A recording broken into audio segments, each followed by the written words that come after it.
Lenggo masih di mute. Maaf. Masih di mute. Oke, mohon maaf dari tadi saya kayaknya ngomong sendiri. Oke, mungkin diulang lagi ya.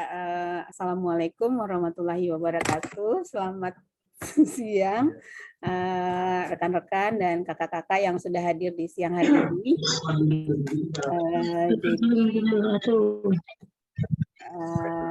Kegiatan ini merupakan kegiatan rutin kami kerjasama Pusat Penelitian HIV Atmajaya dengan PKBI DKI Jakarta.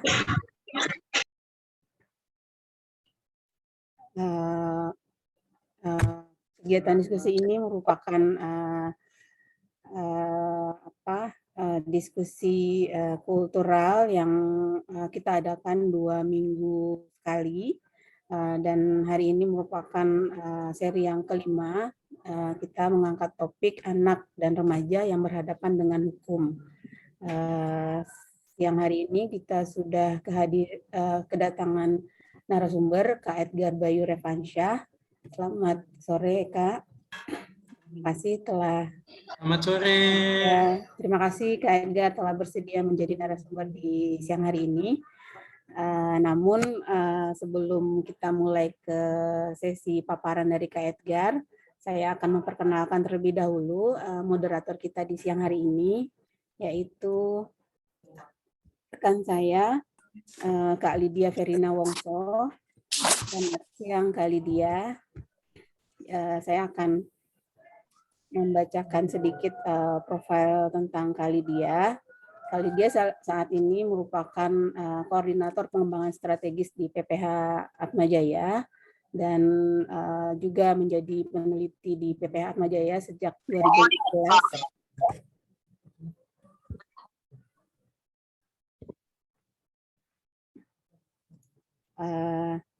Sebelumnya Kak Lydia juga pernah menjabat sebagai manajer KM di PPH Atmajaya tahun 2020 sampai tahun 2021. 2014 lalu juga pernah menjadi associate researcher pada Pusat Kajian Perlindungan Anak atau PUSKPA Universitas Indonesia. Pernah juga menjadi core team dan lead facilitator pada Yayasan Putra Bahagia Jaya. Kak Lydia juga aktif meneliti pada isu anak dan remaja serta pengguna nafsa. Juga Kak Lydia aktif menjadi fasilitator dalam berbagai pelatihan. Demikian profil singkat moderator kita hari ini. Untuk sesi selanjutnya akan difasilitasi oleh Kak Lydia. Untuk Kak Lydia, waktu dan layar saya persilakan. Terima kasih Mbak Lenggo untuk perkenalannya. Halo semua rekan-rekan, kakak-kakak di sini sekalian. Terima kasih, senang sekali saya bisa menjadi moderator pada diskusi kultural hari ini. Diskusi kultural kita hari ini akan membahas terkait dengan anak atau remaja yang berhadapan dengan hukum gitu ya. Jadi memang diskusi kultural ini akan dilakukan sepanjang tahun gitu ya, Mbak Lenggo ya. Dan kali kita akan membahas lebih dalam terkait dengan anak dan remaja yang berhadapan dengan hukum. Nah, kita akan menggali nih hari ini dengan narasumber kita yang luar biasa udah datang di sini Kak Edgar gitu ya. Kita akan mencoba untuk menggali lebih dalam terkait dengan apa sih anak atau remaja yang berhadapan dengan hukum. Mungkin ada beberapa yang sudah familiar, tapi mungkin ada beberapa yang belum. Nanti kita akan tanya ke narasumber kita supaya kita bisa dapat pemahaman yang sama dulu gitu ya. Dan kemudian kita akan membahas lebih dalam sebenarnya situasi sekarang tuh terhadap anak yang berhadapan dengan hukum itu seperti apa sih? Kemudian kalau misalnya kita ngomongin lembaga pembinaan bagi anak gitu ya, yang khusus anak, sebenarnya kegiatannya apa saja yang mereka lakukan gitu, tantangan-tantangannya apa saja sih, dan tentunya nanti kita akan yang nggak kalah penting kita akan membahas terkait dengan pembelajaran lesson learn gitu ya dari program inklusi di lembaga pembinaan khusus anak yang memang dilakukan oleh PKBI DKI Jakarta. Nah, tanpa berlama-lama saya akan memperkenalkan dulu nih narasumber kita pada hari ini, Kak Edgar Bayu Revansyah. Kak Edgar ini di tahun 2019 merupakan konselor sebaya dan pengelola sosmed di PKBI DKI Jakarta. Di tahun 2020 sampai 2021 menjadi brand ambassador untuk IM Community. Di 2017 sampai 2014 menjadi tenaga pengajar bimbel di Nurul Fikri. Di tahun 2021 sampai 2022 merupakan tim marketing kreatif bimbel Nurul Fikri, dan dari 2022 sampai sekarang merupakan staf monitoring dan evaluasi serta untuk learning program inklusi dari PKBI DKI Jakarta. Untuk waktu dan tempat saya persilahkan Kak Edgar untuk bisa bercerita lebih banyak Kak soal atau remaja yang berhadapan dengan hukum. Oke, terima kasih Kak Lydia. Ini suara aku masuk ya? Ya, jelas Kak. Oke, thank you ya. Ini karena aku lagi berada di luar juga ya, jadi takutnya mungkin ada beberapa kendala nanti, dan semoga aja enggak ya, dan nanti mungkin bisa dibantu juga. Oke, sebelum aku mulai, aku juga mau nyapa semua teman-teman yang ada di sini ya. Selamat siang menjelang sore ya, karena kalau kita bilang sore ini belum afdol nih, karena masih siang sebenarnya ya, mataharinya masih panas gitu ya.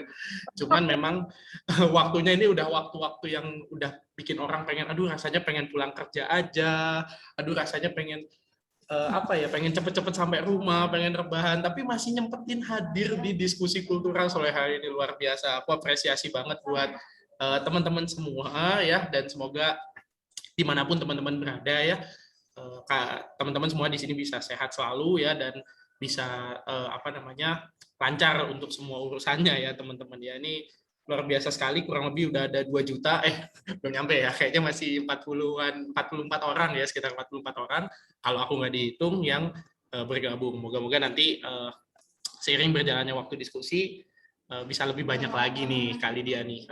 Luar biasa, terima kasih juga aku ucapin sama tim dari PPH Atmajaya ya, mohon maaf kalau ada kesalahan penyebutan, yang udah mengundang dan sudah memberikan aku waktu dan tempat untuk sharing-sharing sama teman-teman sekalian di sini. Jadi mungkin nanti apa yang akan aku share ini adalah based on true story ya.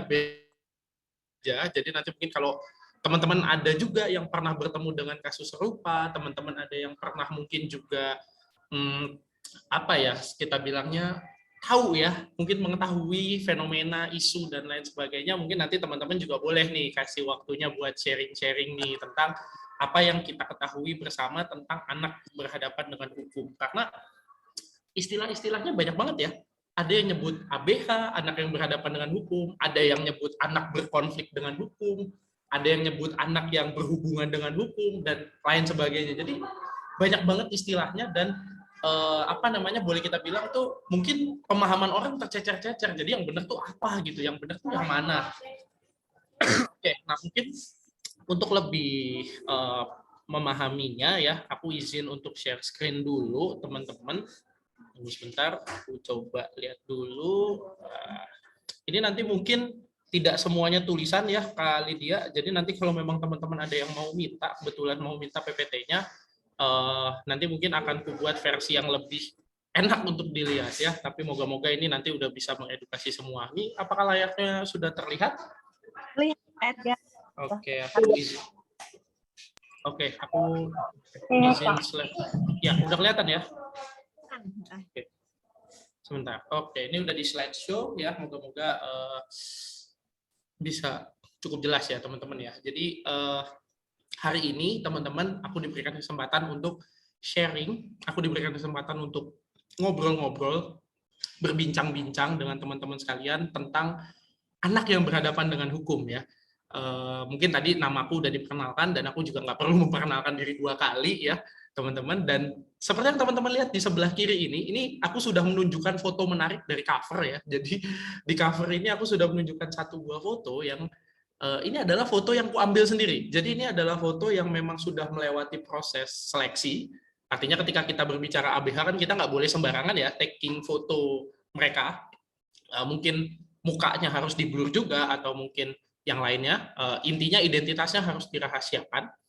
Tapi foto ini alhamdulillah mendapatkan angle yang bagus waktu itu, dan juga pas ya posisinya. Jadi si anak ini nggak kelihatan mukanya nih, dan anak ini kelihatan aktivitasnya gitu ya. Jadi ini adalah sebagian kecil dari sekian banyak aktivitas yang mereka lakukan. Ya, mereka ini sebenarnya pinter-pinter. Aku mau disclaimer dulu di awal. Mereka ini anak-anak yang pinter ya, bukan anak-anak yang mungkin kita semua pikir. Dan teman-teman mungkin kalau memang mau tahu buktinya, mau tahu lebih jauh dari apa yang aku bicarakan hari ini, silakan teman-teman main aja ke LPKA ya, Lembaga Pembinaan Khusus Anak, itu ada di Cinere, Jakarta Selatan. Teman-teman bisa, Cinere Depok ya, tapi itu daerah sengketa perbatasan dengan Jakarta Selatan. Jadi teman-teman supaya bisa lebih tahu nih kesehariannya, daily life-nya, dan lain sebagainya. Oke, kita lanjut. Nah, kita akan memulai ini dari definisi dulu ya kali dia ya, biar lebih enak ya. Maksudnya jadi kalau kita belum mulai dari definisi kan kita kayaknya nanti apa sih ABH gitu kan? Ini yang benar istilahnya yang mana ya kan ya? Nah, kita harus mulai dulu dari definisi. Sebelumnya sorry, suaraku jelas ya kali dia ya? Masih oke ya? Oke, aku akan ngecek setiap beberapa slide sekali, takutnya nanti suaraku putus-putus. Nanti kalau memang putus-putus tolong dipotong aja ya, nggak apa-apa. Oke, jadi teman-teman, di sini pengertian yang aku buat dalam slide ini, aku mengacu pada Undang-Undang SPPA, teman-teman ya, atau Undang-Undang Sistem Pidana Peradilan Anak. Buat teman-teman yang mungkin belum tahu, itu adalah Undang-Undang Nomor 11 Tahun 2012. Nah, ini tapi hari ini ya, teman-teman, aku nggak akan banyak banget ngebahas soal hukum ya, karena memang aku juga bukan background hukum, teman-teman. Jadi mungkin aku akan sekedar membahas basicnya saja terkait dengan apa yang biasa kita sebut dengan anak yang berhadapan dengan hukum. Jadi dalam Undang-Undang SPPA, Sistem Pidana Peradilan Anak, secara umumnya kita menyebut dengan anak yang berhadapan dengan hukum dulu, gitu ya. Jadi anak yang berhadapan dengan hukum ini memiliki rentang usia dari 12 tahun hingga 18 tahun. Ya, jadi anak-anak yang sudah bisa dimasukkan ke dalam perkara pidana ya, ini dari umur 12 tahun hingga 18 tahun. Nah, Kak Edgar, kalau misalnya udah lewat nih dari 18 tahun, itu gimana, Kak Edgar? Itu nanti jadinya napi dewasa ya.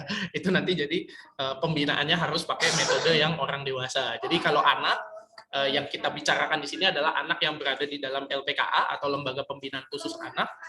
Ini batasan umurnya adalah 18 tahun. Ya, kalau udah lewat dari itu nanti mereka harus dioper ke rutan atau dioper ke lapas yang untuk orang dewasa seperti itu. Nah, tapi teman-teman, yang unik di sini adalah ketika kita berbicara tentang ABH, anak yang berhadapan dengan hukum ini, kita akan bisa membagi ini menjadi 3, teman-teman. Jadi ada anak yang berkonflik dengan hukum. Nah, di sini ada nih turunannya nih. Kalau tadi dari ABH, anak yang berhadapan dengan hukum, ada nih turunannya satu tingkat. Namanya adalah anak yang berkonflik dengan hukum. Nah, di sini dalam artian anak yang berkonflik dengan hukum itu adalah menjadi pelaku. Ya, artinya di sini kalau mengacu ke Undang-Undang SPPA-nya lengkapnya ya, intinya itu adalah anak berusia 12 hingga 18 tahun yang terlibat sebagai pelaku, kalau nggak salah bunyinya seperti itu, dalam suatu tindak pidana. Jadi anak ini adalah, boleh kita bilang adalah anak pelaku, ya seperti itu. Kemudian ada juga anak yang menjadi korban. Nah, jadi ketika kita berbicara tentang anak yang berhadapan dengan hukum ini bukan cuma tentang pelaku ya. Jadi teman-teman harus tahu nih di sini nih, nggak cuma tentang anak yang melakukan kejahatannya aja, tapi ada juga anak-anak yang menjadi korban kejahatan. Ya, ketika dia menjadi korban kejahatan, masih berusia anak, ya kita bilang juga dia anak yang berhadapan dengan hukum, tapi sebagai korban seperti itu, karena dia bukan pelakunya gitu ya, dia adalah korbannya. Tapi ada juga yang ketiga, yaitu adalah anak yang menjadi saksi, gitu ya, saksi dari tindak pidana, yaitu adalah anak yang berusia 12 hingga 18 tahun, yang bukan kebetulan ya, sorry, mohon maaf, aku ganti diksinya, jadi bukan kebetulan, tapi yang mengetahui tentang perkara pidana. Jadi bisa kita katakan ya anak ini seperti saksi ya. Jadi misalnya ada perkara tawuran gitu misalnya, tapi anak ini nggak terlibat gitu. Tapi kebetulan ketika kejadian tawuran, anak ini ada di tempat kejadian gitu, walaupun dia tidak terlibat. Nah, kemudian ketika dia misalnya digiring ke kantor polisi, ya status dia juga sudah berhadapan dengan hukum, tetapi menjadi saksi, teman-teman ya. Jadi kita mulai dulu dari framing bahwa anak yang berhadapan dengan hukum itu jangan selalu teman-teman pikir adalah anak yang bandel gitu ya, anak yang ada di penjara, anak yang ada di lembaga penitipan dan lain sebagainya. Enggak, ya. Ketika kita masuk ke dalam kantor polisi dan kita melakukan sesuatu, entah itu kita bikin laporan atau kita jadi saksi, ya namanya kita juga sudah berhadapan dengan hukum gitu loh. Hanya bedanya adalah mereka ini masih berusia 12 hingga 18 tahun gitu aja, makanya kita nyebutnya ABH ya, anak yang berhadapan dengan hukum. Moga-moga teman-teman bisa memahami ya framework dasarnya seperti itu. Jadi bukan cuma tentang anak yang berada di dalam LPKA ya teman-teman ya. Cuman memang untuk hari ini kita itu akan berbicara tentang lebih banyak tentang anak yang berada di dalam LPKA. Nah, ini mungkin juga aku mau disclaimer dulu nih kali dia nih. Kenapa kok kalau memang ranahnya sebanyak itu, ya, kenapa nggak dibahas semua gitu, nggak dibahas tentang anak yang menjadi korban, nggak dibahas tentang anak yang menjadi saksi, karena akan banyak banget ya, jujur aja.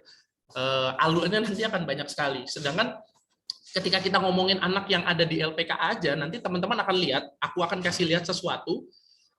Ini adalah framework model analisis ya. Framework model analisis ini nanti teman-teman bisa lihat itu ruwetnya aja udah seperti itu. Itu baru yang LPKA loh ya, belum anak yang berhadapan dengan hukum secara keseluruhan gitu. Tapi nanti kita akan coba pelajari ini pelan-pelan ya, supaya nanti teman-teman harapannya juga setelah sesi ini teman-teman bisa mendapatkan kapasitasi yang cukup ya untuk menangani anak yang berhadapan dengan hukum. Oke. Nah, ini mungkin adalah opening statement-nya dulu sebelum kita masuk ke dalam materi. Kita perlu memahami dan kita perlu membangun mindset juga di kepala kita masing-masing ya, bahwasanya ABH ini, anak yang berhadapan dengan hukum ini, ya sama. Mereka itu juga anak-anak gitu ya. Dan selayaknya anak-anak lain ya, mereka itu berhak untuk mendapatkan maaf. Artinya maaf itu ketika mereka sudah melakukan kesalahan sesuatu ya, mereka berhak untuk dimaafkan. Dan mereka juga bukan anak yang tidak memiliki masa depan ya, mereka punya masa depan itu ya. Hanya saja memang saat itu dia sedang tersandung kasus hukum gitu. Tapi bukan berarti masa depannya ketutup nih ya. Jadi teman-teman, kita harus mulai dulu dari pikiran kita masing-masing bahwa ketika kita menemui ABH atau mungkin di lingkungan kita ada yang berstatus ABH, anak yang berhadapan dengan hukum, entah itu pelaku, saksi atau korban, teman-teman jangan langsung menjustifikasi bahwa ya anak ini adalah anak nakal gitu loh. Anak ini adalah anak yang pantas dihukum. Anak ini adalah anak yang harus udah lu masuk penjara aja gitu biar lu nanti kapok segala macam. Enggak begitu ya. Karena ya pada dasarnya ABH ini sama gitu dengan anak-anak lainnya. Hanya memang tadi ya di sini mereka itu berbeda situasinya karena mereka sedang berhadapan dengan hukum gitu ya. Dan bisa juga disebabkan oleh banyak faktor ya. Bisa jadi kalau yang tadi anak pelaku ya misalnya dia ikut tawuran. Bisa jadi sebenarnya anak ini nggak mau ikut tawuran, tapi karena diajak sama teman-temannya dan dia goyah, akhirnya dia ikut, kemudian dia ketangkap polisi, lah jadilah dia anak yang berhadapan dengan hukum, padahal dia sebenarnya nggak mau ikut tawuran. Atau misalnya contoh ketika anak jadi korban, mohon maaf, misalnya ada anak perempuan di rumah, gitu ya, terus kemudian rumahnya itu kemalingan, dan mohon maaf banget, misalnya si anak perempuan ini diapa-apain, dalam artian di sini mungkin bisa jadi dilecehkan atau diperkosa mungkin. Terus kemudian dia lapor ke polisi, ya status dia juga ABH. Tapi apakah dia anak nakal? Bukan. Ya kan? Karena dia harus menanggung situasi itu. Ya, atau mungkin anak saksi seperti yang tadi aku bilang. Misalnya anak ini sebenarnya nggak ikut tawuran, gitu loh. Anak ini kebetulan aja lagi ada di lokasi tawuran, gitu kan. Kemudian dia kena ciduk sama polisi, kemudian dia dimasukin ke kantor polisi, dimintai keterangan. Ya itu juga sama, dia udah berstatus ABH, gitu loh. Tapi ya dia saksi, dia bukan pelaku gitu loh.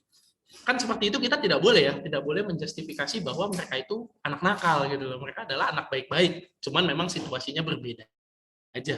Makanya di sini kutekankan banget sekali lagi bahwa ketika kita menemui atau bahkan mungkin di lingkungan kita sendiri ada ABH, ya kita jangan langsung menjustifikasi yang aneh-aneh ya. Artinya jangan langsung wah ini anak nakal, wah ini anak yang tidak punya masa depan dan lain sebagainya. Itu dulu aja. Jadi kita akan mulai dari situ ya. Nah, teman-teman, ketika kita berbicara tentang LPKA atau lembaga pembinaan khusus anak, teman-teman ya. Sebelum aku masuk ke sini, aku masuk ke materi yang ada di slide ini. Aku mau mendisklaimer dulu bahwa sebenarnya anak yang berhadapan dengan hukum ini dia bisa menjalani berbagai macam situasi. Salah satunya adalah ketika dia harus dimasukin ke dalam LPKA. Gitu. Edgar, situasi yang lain apa? Gitu loh. Kalau selain masuk LPKA apa? Oh ya bisa jadi dia menjalani pembinaan, tapi dia tidak di LPKA. Atau bisa jadi dia mungkin berada di bawah pengawasan, tapi dia tidak masuk ke LPKA karena dia berhadapan dengan hukum. Atau mungkin bisa jadi dia mengalami rehabilitasi gitu, tapi dia tidak masuk ke dalam LPKA. Nah, anak yang berhadapan dengan hukum ini sebenarnya pilihan jalannya itu ada banyak sekali. Ketika dia tersandung kasus hukum, ya, kemudian dia ditangkap polisi, ya entah itu dia jadi pelaku, saksi atau korban, jalan yang bisa diambil ini sebenarnya banyak. Dia bisa masuk ke panti rehabilitasi, atau mungkin dia bisa masuk ke pengawasan orang tua, atau dia masuk ke pengawasan yang lain, atau mungkin ya jalan terakhirnya adalah masuk ke LPKA. Jadi teman-teman, masuk ke dalam LPKA ini adalah boleh kita bilang ya the last chance ya, atau the last way, jalan terakhir dari nasib seorang ABH, anak yang berhadapan dengan hukum, terutama pelaku ya, terutama pelaku. Karena kalau korban dan saksi kayaknya nggak mungkin deh sampai masuk ke LPKA ya, karena mereka kan nggak salah gitu ya. Kalau pelaku kan udah jelas nih dia melakukan suatu kesalahan, suatu tindak pidana, sehingga ya dia harus mau nggak mau ya masuk ke dalam LPKA. Nah, di LPKA ini sendiri atau Lembaga Pembinaan Khusus Anak ini adalah sebuah lembaga yang berada di bawah Kemenkumham ya. Jadi LPKA ini letaknya ada di setiap provinsi kalau nggak salah. Jadi di tiap provinsi itu pasti ada. Kalau tidak salah, kalau di Jakarta ya tadi adanya di Cinere, kalau di Jawa Barat yang saya tahu ada di Bandung, kemudian yang misalnya di Jawa Tengah yaitu ada di Kutoarjo, kemudian kalau di Jawa Timur itu ada di Blitar dan lain-lain ya. Itu sebenarnya ada banyak sekali di Indonesia. Nah, mungkin teman-teman juga suka lihat nih, ada tuh yang namanya, kalau teman-teman lagi googling sekarang ya, lagi searching sekarang, terus kemudian teman-teman misalnya melihat LPKA kelas berapa, ada LPKA kelas 1, LPKA kelas 2. Nah, itu bedanya apa gitu ya. Nah, teman-teman, yang perlu teman-teman ketahui adalah itu beda dari segi kapasitasnya, teman-teman. Jadi LPKA kelas 1, kelas 2 kami perbedaan dari segi kapasitas seperti itu ya. Tapi bukan berarti LPKA yang bisa kita katakan kelas 1 ini lebih bagus gitu ya dari yang kelas 2 ya, belum tentu ya gitu. Itu tergantung lagi pada pengelolanya atau mungkin petugas-petugas yang ada di dalam sana. Nah, sebenarnya LPKA ini ya, atau Lembaga Pembinaan Khusus Anak ini didesain sebagaimana sedemikian rupa untuk supaya LPKA ini bisa ramah anak gitu, teman-teman. Jadi jangan sampai ketika anak masuk ke penjara, anak ini cuma dapat traumanya doang. Trauma dalam artian ya dia dibina dengan keras, ya namanya penjara ya, total institution. Teman-teman kalau belajar total institution atau institusi total, penjara itu adalah satu lembaga yang keras. Tapi bagaimana caranya supaya penjara ini juga bisa menjadi tempat yang manusiawi di sisi yang lain gitu. Jadi nggak cuma kita dihajar, bukan dihajar, sorry, maksudnya kita dikerasin sama petugas ya, kita disuruh melakukan ini, melakukan itu di dalam, tapi itu berlangsung secara tidak manusiawi. Itu nggak bisa begitu juga. Jadi LPKA ini juga harus dibuat atau didesain sedemikian rupa untuk bisa ramah anak gitu ya. Nah, karena memang LPKA ini didesain untuk ramah anak, makanya LPKA ini ya menjalani beberapa hal-hal dasar.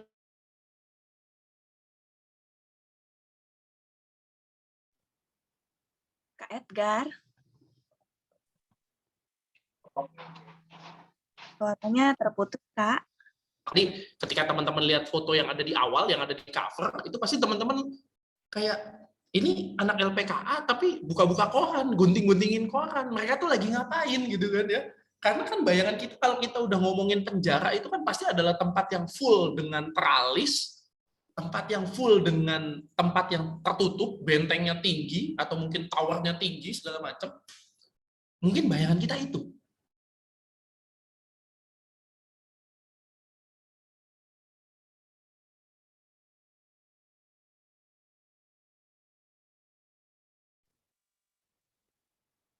Kak Edgar.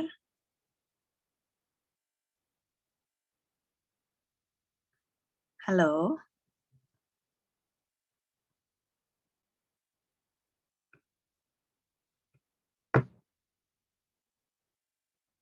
Balenggo, ini sinyalku atau dari Kak Edgar ya? Kayaknya Kak Edgar ya. Kak Edgar ya, aku pikir aku yang hilang. Enggak, kayaknya Kak Edgarnya nge-lag. Tuh keluar kayaknya. Ya, ini dia. Halo, Cek. Kak Lydia, Edgar. udah masuk? Udah. Suaranya? Udah, Kak. Udah, Kak. Your speaker is not working. Halo, Cek. Udah, Kak. Ya, udah, Kak. Tadi hilang. Kak Edgarnya masih ini mute.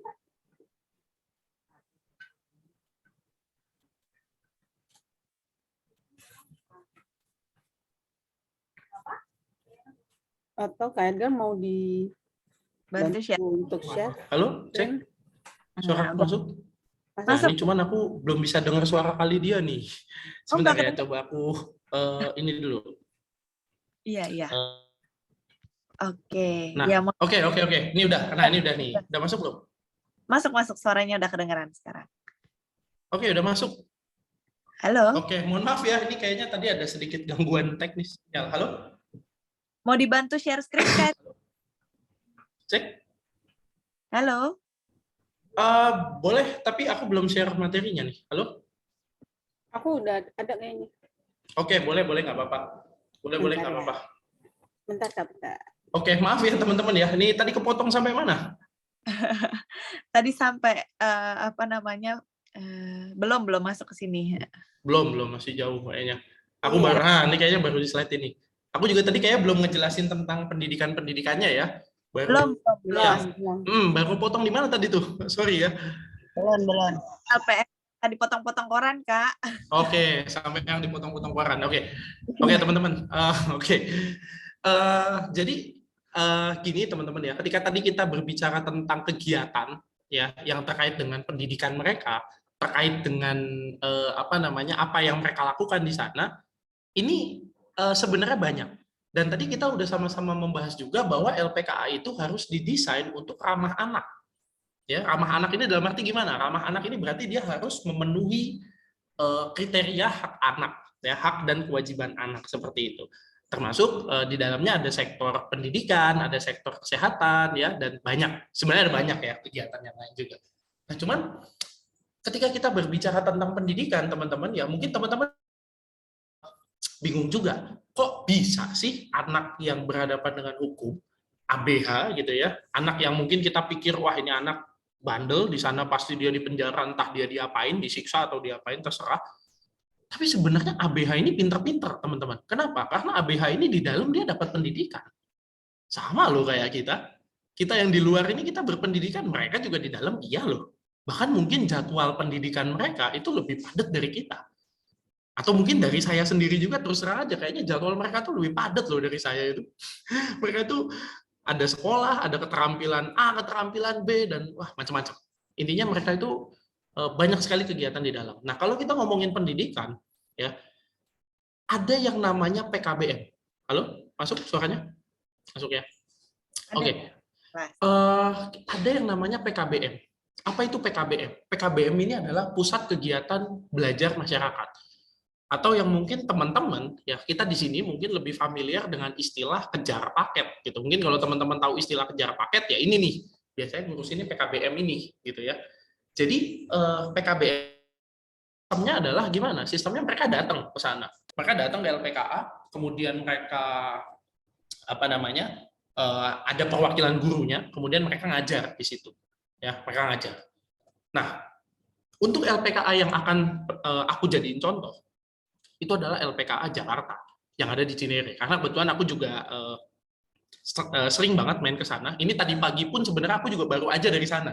Tadi aku mau zoom dari sana sebenarnya, mau zoom dari LPKA, cuman kayaknya takut jadi pusat perhatian nanti. Nggak enak juga zoom tentang LPKA Jakarta tapi dari LPKA-nya langsung ya. Takutnya nanti ada salah-salah kata, wah aku yang kena nanti nih, gitu ya. Tapi moga-moga dari sini pun juga bisa dapet ya maknanya. Oke, jadi kalau untuk LPKA sendiri, ini dia kerjasama dengan 2 PKBM. Ada 2. Yang namanya itu adalah PKBM Hasanah, yang satu lagi mohon maaf saya agak lupa namanya. Tapi 2 PKBM ini memiliki fokus yang berbeda. Kalau PKBM Hasanah, ini adalah PKBM yang fokus untuk pelajaran.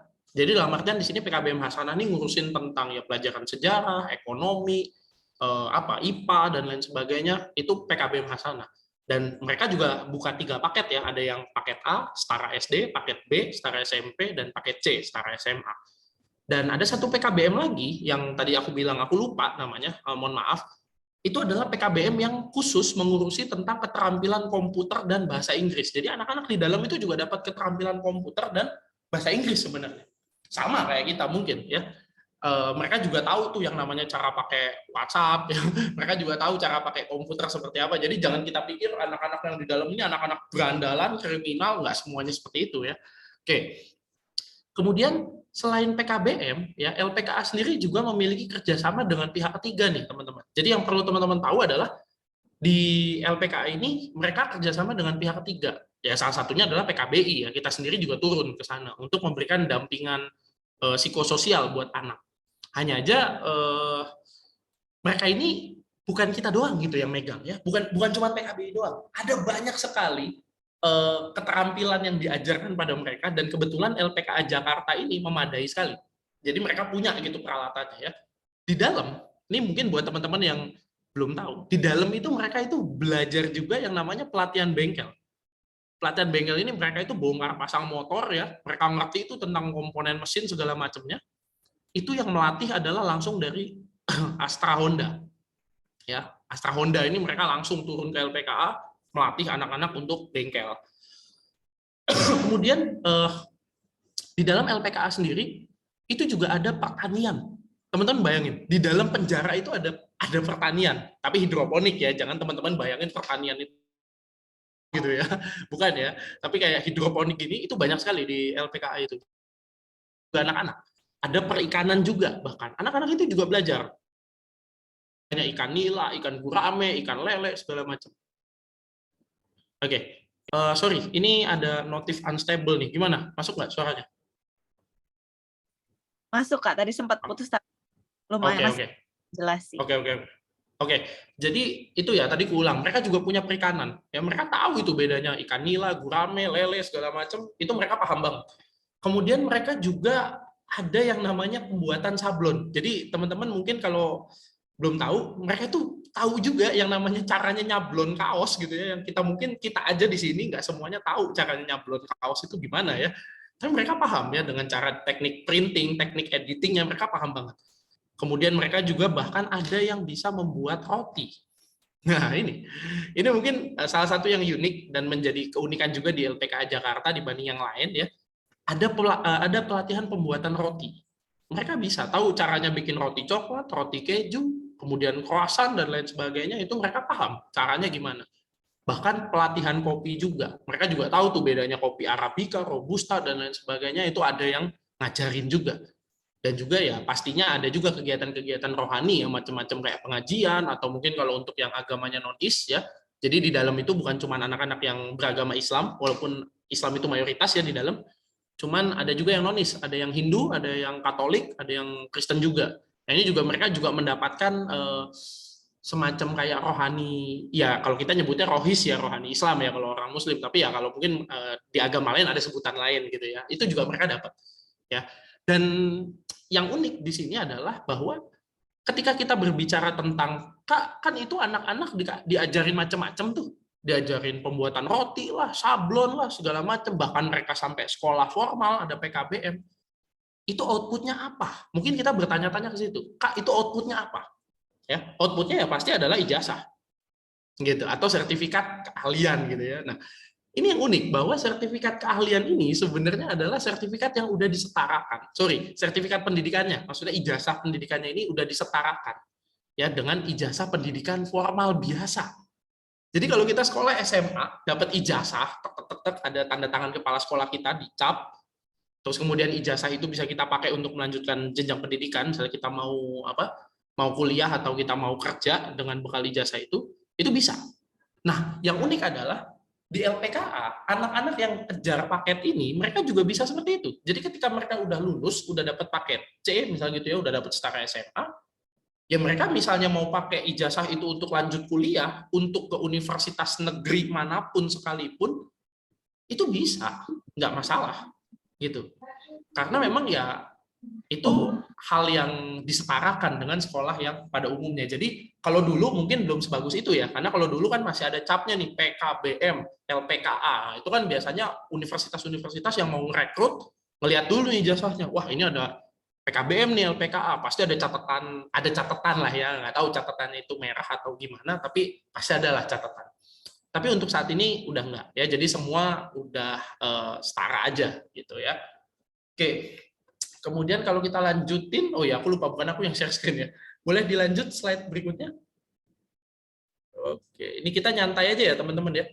Nah ini juga yang perlu aku share juga ke teman-teman, bahwa relasi ya, mungkin teman-teman di sini juga mikir, itu gimana sih Kak Edgar, kok bisa gitu loh, maksudnya sekumpulan, mohon maaf ya kita nyebutnya sekumpulan, mungkin kalau buat orang awam kita nyebutnya sekumpulan anak-anak bandel itu gitu ya. Kalau walaupun aku juga, kalau aku pribadi kan karena udah tahu, aku nggak mau nyebut mereka anak bandel gitu ya, tapi mungkin buat orang-orang awam ya yang nyebut ABH ini masih mungkin ya anak bandel atau sebagainya, mungkin akan berpikir, Edgar itu gimana anak-anak bandel itu disatuin dalam satu ruangan, itu mereka nggak berantem, itu mereka baik-baik aja tuh kayak gitu. Nah ini yang mungkin perlu teman-teman ketahui. Jadi di LPKA ada satu hal yang unik, mereka tuh punya budaya loh. Jadi jangan salah, anak-anak LPKA ini juga punya culture. Mereka punya budaya, punya culture-nya sendiri-sendiri. Jadi mereka tahu tuh yang namanya budaya kebersamaan dan lain sebagainya, solidaritas, paham betul mereka itu. Aku nggak perlu ngajarin mereka itu, ya. Bahkan mereka itu sampai punya yang namanya kepala suku. Nah ini teman-teman perlu tahu ya. Jadi kepala suku ini mungkin boleh kita bilang ya anak yang dalam tanda kutip dia adalah koordinatornya, gitu. Ini biasanya ditunjuk berdasarkan anak yang entah dia paling tua gitu ya, atau dia yang paling lama di LPKA biasanya gitu. Jadi kalau dia udah paling lama nih di LPKA, udah kenal gitu ya, biasanya dia akan diminta untuk membimbing teman-temannya juga, membimbing teman-temannya yang lain supaya bisa paham lingkungannya LPKA itu seperti apa gitu ya. Jadi ini gunanya kepala suku, dan biasanya kepala suku ini adalah orang yang paling dicari ya sebenarnya sama petugas gitu. Maksudnya dicari bukan dalam arti akan dihukum ya atau gimana, enggak, tapi akan diminta tolong gitu ya untuk membantu mengkoordinir anak-anak. Nah ini unik sekali ya, karena kita mungkin juga nggak kepikiran gimana sih kok anak-anak itu bisa ada di dalam situ. Mereka itu punya kepala suku loh, bayangin mereka punya, ya kalau dibilang struktur formal nggak ada ya, tapi mungkin kalau kepala suku doang sih ada gitu loh. Dan bahkan ada wakil kepala sukunya juga. Tapi untuk yang ini intermezzo aja. Wakil kepala sukunya itu kucing sebenarnya teman-teman. Kalau untuk anak-anak di LPKA DKI itu wakilnya kucing sebenarnya. Mereka punya itu kucing kesayangan ya di dalam situ. Oke, kemudian yang kedua, ya seperti yang tadi aku bilang ya. Jadi anak-anak ini hidup rukun dan saling berbagi bahkan. Anak-anak ini nggak pelit. Ya. Bahkan ketika kita dari PKBI, kita lagi ngadain kegiatan, ya kita biasanya kan ketika kita masuk ke sana, kita pasti ada sesuatu yang kita bawakan ya, dalam tanda kutip ya, oleh-oleh buat mereka. Oleh-olehnya ini dalam tanda kutip adalah makanan, gitu ya. Jadi kita selalu membawakan makanan, biasanya adalah apa yang nggak pernah mereka makan. Jadi kita akan coba membawakan itu supaya ya mereka juga terhibur ya di dalam. Mereka juga bisa ngerasa ini, gini nih makanan yang ada di luar. Sekarang ada makanan ini gitu ya. Yang unik adalah ketika kita beragenda, kita berkegiatan, kita suka minta mereka gini. Ayo teman-teman habisin aja makanannya di sini gitu. Nggak mau Kak, aku nggak mau ngabisin di sini. Loh kenapa? Gitu. Aku suka nanya, loh kenapa? Kok nggak mau dihabisin di sini? Iya Kak, aku mau bagi buat teman sekamar gitu. Jadi biasanya dia kan ikut agenda kita. Satu kamarnya itu ikut agenda kita ya. Jadi gitu. Halo, unstable lagi. Ya, halo, masuk? Ya.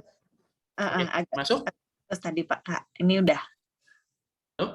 Halo, masih agak putus-putus kayak. Halo, cek. Udah clear Kak. Udah masuk ya?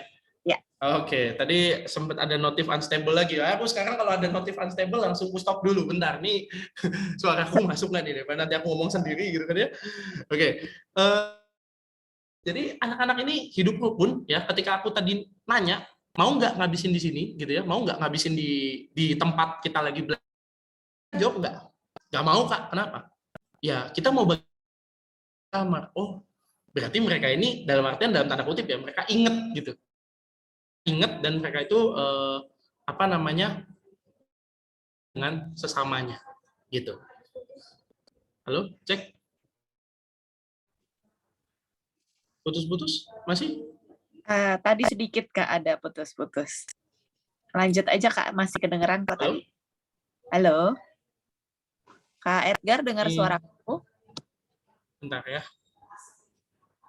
Oke, halo, cek. Suaraku terdengar Kak? Halo? Halo Kak Edgar? Halo, Pak. Ya, halo, kali dia gimana? Masuk? Masuk, terdengar kelas kok. Oke, ya tadi takutnya ini aja ya, agak putus. Tapi moga-moga udah enggak ya. Oke, yang ketiga, ya ini juga sama apa yang mereka lakukan. Mereka juga saling bercanda ya dan saling mendukung di dalam. Dalam artian gini, ketika kita bilang mereka saling bercanda itu, hidup rukun itu, ya bukan berarti mereka nggak ada pertengkaran ya, mohon maaf nih teman-teman. Aku juga mau mendisklaimer bahwa ya sebenarnya kalau di dalam pertengkaran-pertengkaran kecil itu pasti ada aja. Dalam artian ya bukan pertengkaran yang sampai ribut, pukul-pukulan, jotos-jotosan itu enggak lah ya. Cuman kalau cuman sekedar bukan ngatain, bullying verbal ya, itu ada juga di dalam. Dan memang kita juga berusaha untuk membuat bagaimana supaya itu tidak ada lagi gitu di dalam. Jadi jangan sampai anak-anak ini juga ya bullying verbal juga di dalam. Walaupun memang harus kami akui juga bahwa ya itu sulit. Gitu. Kenapa? Karena ya kita ketemu mereka cuman seminggu sekali kurang lebih. Tetapi mereka itu kan ada di dalam, mereka bersama itu setiap hari. Jadi ya wajar lah kalau ada bullying verbal itu ada di dunia mereka gitu. Walaupun kita juga berusaha untuk membuat gimana caranya supaya jangan sampai ada. Tapi kadang-kadang ya mereka juga cuman menganggap ya. Jadi artinya mereka juga nggak baper dalam tanda kutip. Ya udah mereka juga paling dibales gitu ya, dan ya udah sih paling sebatas itu. Sampai ada kelahian itu nggak ada. Oke, ini juga, dan mereka juga saling mendukung ya. Jadi kalau teman-temannya ada kegiatan atau apa, mereka pasti akan kayak semangat ya gitu, lo sono jalan dulu gitu biasa. Nanti kalau udah selesai ya mereka akan balik lagi gitu. Boleh di next slide. Oke. Ya, nah ini juga teman-teman yang menarik. Ketika kita berbicara ABH dengan berbagai background, ya, mohon maaf banget, aku juga harus berbicara terkait dengan hal ini, bahwa ya backgroundnya ABH itu kan ada macam-macam ya. Artinya ketika mereka masuk ke dalam LPKA, ada yang kasusnya mungkin tawuran, ya, ada yang kasusnya mungkin juga misalnya narkoba gitu ya, atau mungkin bahkan yang paling kita tidak sangka-sangka adalah terorisme ya. Napi teroris itu juga ada nih di dalam. Tetapi juga ada anak yang memiliki background kasus terkait dengan kekerasan seksual. Biasanya anak ini jadi pelaku ya, walaupun mungkin kalau di Jakarta sendiri aku belum nemu anaknya. Kalau untuk yang dari luar gitu ya, dia dari luar masuk ke LPK DKI itu kemudian ditanya kasusnya apa, pemerkosaan, aku belum nemu. Tapi waktu itu aku pernah main ke LPKA yang ada di Jawa Tengah, yang ada di Purworejo, itu justru malah banyak. Ya, jadi anak yang entah dia nikah sama mohon maaf ya, misalnya dia memperkosa istri orang lah, ada yang anak itu mungkin juga bawa kabur pacarnya dan lain sebagainya. Itu ada. Sehingga kita juga bisa concern ke dalam isu ini dalam konteks ABH gitu, kesehatan seksual dan reproduksi. Memang kalau untuk ranah anak, ya untuk ranah anak ini kita biasanya itu masih memberikan poin kepada mereka sebatas edukasinya dulu, gitu ya. Kita memberikan poin sebatas edukasi dulu. Halo? Ya, ini ada suara masuk, kaget keren tadi. Oke, kita memberikan poin kepada mereka itu masih sebatas edukasi untuk mereka yang tidak berbackground kekerasan seksual atau pelecehan seksual. Ketika mereka masuk ke sana, ya kita akan memberikan edukasi bahwa ya jangan sampai lu melakukan itu. Bahasa gitu deh, bahasa enaknya kita ngomongnya begitu aja. Lu jangan sampai melakukan itu dulu. Sampai nanti lu selesai dari sini, sampai nanti lu nikah dengan pasangan lu yang benar, dengan pasangan lu yang sah gitu. Baru lu boleh melakukan seksual itu. Karena yang mereka ketahui adalah kalau kita ngomongin tentang kesehatan seksual dan reproduksi, atau kita ngomongin tentang apa sih seksual, apa sih reproduksi, pasti otak mereka atau kepala mereka tuh udah nyangkutnya apa? Ya, mohon maaf, hubungan badan lah, pemerkosaan lah, atau mungkin ya sejenis itulah ya, mungkin istilah-istilah yang sejenis dengan itu. Jadi kepala mereka udah nyambungnya ke situ. Makanya di sini kita harus lebih banyak memberikan edukasi, dan memang PKB itu berperan untuk hal itu. Kita memberikan banyak kesehatan terkait dengan seks dan gender ya, edukasi mengenai seks dan gender, kemudian edukasi mengenai penyakit menular seksual ya. Jadi kita juga membahas tentang HIV, tentang AIDS, kemudian tentang penyakit-penyakit yang lain seperti gonore dan lain sebagainya kepada mereka. Dan kita juga sudah berprinsip, teman-teman. Jadi ketika kita membahas ini ke mereka ya, kita bahas ini dalam konteks pendidikan saja. Jadi jangan sampai teman-teman nanti akan melakukan pelecehan verbal atau mungkin kita yang akan terlalu frontal dalam menjelaskan. Ini dalam konteks edukasi saja. Ya, jadi kita dari awal nih pasti kalau ngomongin materi ini kepada mereka gitu ya, pasti kita udah ngomong, teman-teman, Edgar bukan mau ngomong, Edgar di sini bukan mau melakukan pelecehan dan lain sebagainya. Edgar itu ingin memberikan kepada teman-teman. Jadi apa yang kita berikan juga ya sebatas apa yang kita edukasikan saja. Ini juga sudah dibekali dulu oleh PKBI dulu sebelumnya, dari PKBI kemudian kita bawa ke ya. Nah, kemudian kita juga membahas tentang perilaku seksual beresiko. Jadi mereka juga tuh mungkin kalau pembicaraan kita saru ya, tapi aku disclaimer dulu, ini hanya sebatas edukasi saja dan bercerita pengalaman aja, bahwa kita berbicara tentang perilaku seks beresiko, ternyata anak-anak ini sebenarnya sudah paham. Mereka paham betul itu yang namanya, mohon maaf ya kalau kita tahu istilah-istilah seksual ya, seperti misalnya kita ngomong trisam, mohon maaf ya, seks bertiga, kemudian kita juga ngomong tentang seks berempat, atau mungkin kita ngomong tentang anal seks dan lain sebagainya, itu mereka sebenarnya udah paham. Udah tahu betul itu, cuman memang mereka itu tahu dari sumber yang mungkin ya kita tidak bisa tahu ya kebenarannya seperti apa, atau mungkin kebanyakan dari mereka cerita, iya Kak, kita habis nonton. Oh, oke, kalau nonton kan berarti mereka udah menyaksikan tayangannya secara visual, kurang lebih mereka harusnya udah tahu. Nah, itu yang mungkin kita juga perlu pahami, perlu berikan pemahaman kepada mereka. Selain juga yang paling penting adalah istilah-istilah ya teman-teman ya. Jadi mereka itu juga perlu diberikan pembekalan tentang istilah-istilah, karena yang mereka tahu itu adalah mitos kebanyakan ya. Jadi misalnya mohon maaf ya, kita ketika berbicara tentang sperma itu misalnya dikeluarkan di luar vagina misalnya seperti itu ya. Mereka juga tahu, oh ini katanya kalau spermanya keluar di luar nanti begini. Wah, ini mereka udah paham sebenarnya. Sampai ke ranah itu pun mereka sebenarnya udah paham. Ya, tapi memang yang mereka pahami itu adalah kebanyakan soal mitos dan istilah-istilah yang mungkin, mohon maaf ya, itu adalah istilah-istilah yang keliru seperti itu. Jadi kita perlu membenarkan stigma itu, membenarkan mindset itu ya. Jadi itu yang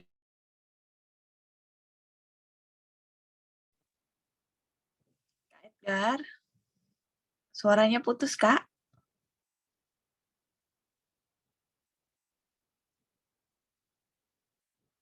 Halo, Kak Edgar. Nggak ada sinyal, Kak. Mohon maaf ya, kakak-kakak, Bapak Ibu. Sebentar kita tunggu narasumber kita, sepertinya ada kendala teknis. Sebentar sambil dihubungin ya.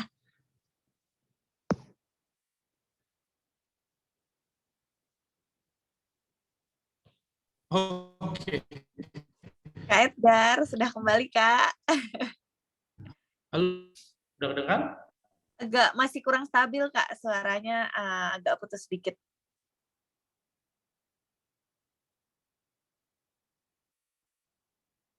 Halo, Kak Edgar.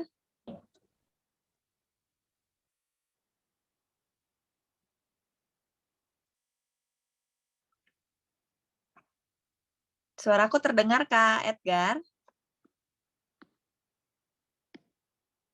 Halo, cek. Halo. Halo, Kak. cek. Ada. Dengeran? Halo? Iya, kedengeran. Aduh. Ya. Ini resiko dari online ya. Mohon maaf teman-teman, ini sinyalnya agak jelek. Ya, Jelas nih, Kak. Bisa lanjut. ya ini untungnya tadi apa namanya? Kayaknya aku belum ngomong terlalu dalam ya, nggak apa-apa. Ini terkait dengan kesehatan seksual dan reproduksi. Tadi mohon maaf, keputusnya di mana, Kak? Terakhir itu tadi ngomongin ini ya, apa namanya, mereka sudah tahu tapi kebanyakan di aspek mitosnya. Oke, kebanyakan di aspek mitos dan istilah yang keliru ya. Jadi aku tambahin tuh. Jadi aspeknya mitos dan istilah-istilah yang keliru nih teman-teman. Jadi itu yang kita lakukan juga ya. Jadi edukasi mengenai stigma dan mindset dari ABH seperti itu. Oke, mungkin bisa lanjut aja karena tadi aku udah jelasin semua, seks dan gender, PMS dan seks beresiko. Nah, ini yang mau aku tunjukin ke teman-teman ya, dan sebenarnya ini adalah satu model analisis yang aku buat sendiri, teman-teman.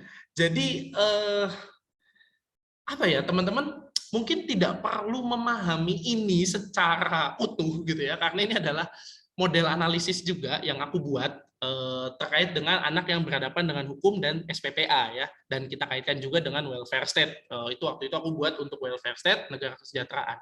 Oke, jadi di sini teman-teman, yang kalau teman-teman lihat ada satu variabel ya yang dia ini mengalami banyak sekali input ya di dalamnya ya. Bahkan dia juga mengeluarkan banyak sekali output. Nah, di sini adalah input yang namanya anak yang berhadapan dengan hukum.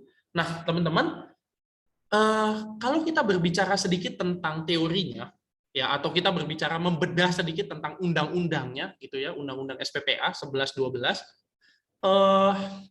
kita harus tahu bahwa yang namanya anak yang berhadapan dengan hukum ya, itu harus menjalani yang namanya sistem pidana peradilan anak. Jadi sistem pidana peradilan anak ini adalah untuk anak yang berhadapan dengan hukum. Makanya inputnya di sini garisnya seperti itu. Nah, kemudian di sini ada kata-kata restoratif justice. Nah, ini teman-teman yang perlu tahu, restoratif justice ini apa? Ya, ada istilah-istilah ini nih, restoratif justice. Nah, restoratif justice ini adalah suatu istilah di mana anak yang berhadapan dengan hukum ini juga perlu diperhatikan hak-haknya. Jadi kita nggak bisa tuh serta-merta menyamakan anak yang berhadapan dengan hukum dengan orang dewasa seperti itu ya. Jadi ada perbedaan hukuman untuk anak dan untuk orang dewasa. Dan untuk anak ini harus ada yang namanya restoratif justice ini, atau hukum yang berkeadilan seperti itu. Nah, untuk mewujudkan restoratif justice, kalau dalam Undang-Undang Nomor 11 Tahun 2012 ini ada tiga hal yang harus didapatkan oleh ABH. Yaitu di sini ABH itu mengarah ke diversi. Teman-teman bisa lihat di paparan di ini yang sebelah kiri, ini ada diversi ya. Kemudian dia di sini juga ada yang namanya pembinaan di sebelah kanan agak ke bawah ya. Dan ada yang namanya reintegrasi, teman-teman. Nih, di paling bawah nih, reintegrasi. Jadi di sini ya, ini mungkin secara singkat aja, aku tidak akan menjelaskan semua variabel ini, nanti pusing gitu ya. Teman-teman bisa lihat sendiri aja variabelnya. Tapi aku akan menjelaskan terkait dengan tiga hal tadi, yaitu adalah diversi, pembinaan, dan reintegrasi. Jadi diversi, pembinaan, dan reintegrasi ini adalah tiga hal, tiga aspek yang harus didapatkan oleh ABH. Ya, yang harus didapatkan oleh ABH. Jadi ABH ini nggak boleh kalau misalnya dia berhadapan dengan hukum, dia harus melewati salah satunya, ini nggak bisa. Jadi diversi ini apa? Diversi ini adalah upaya menyelesaikan perkara. Ya, upaya menyelesaikan perkara sebelum anak ini dikirim ke LPKA.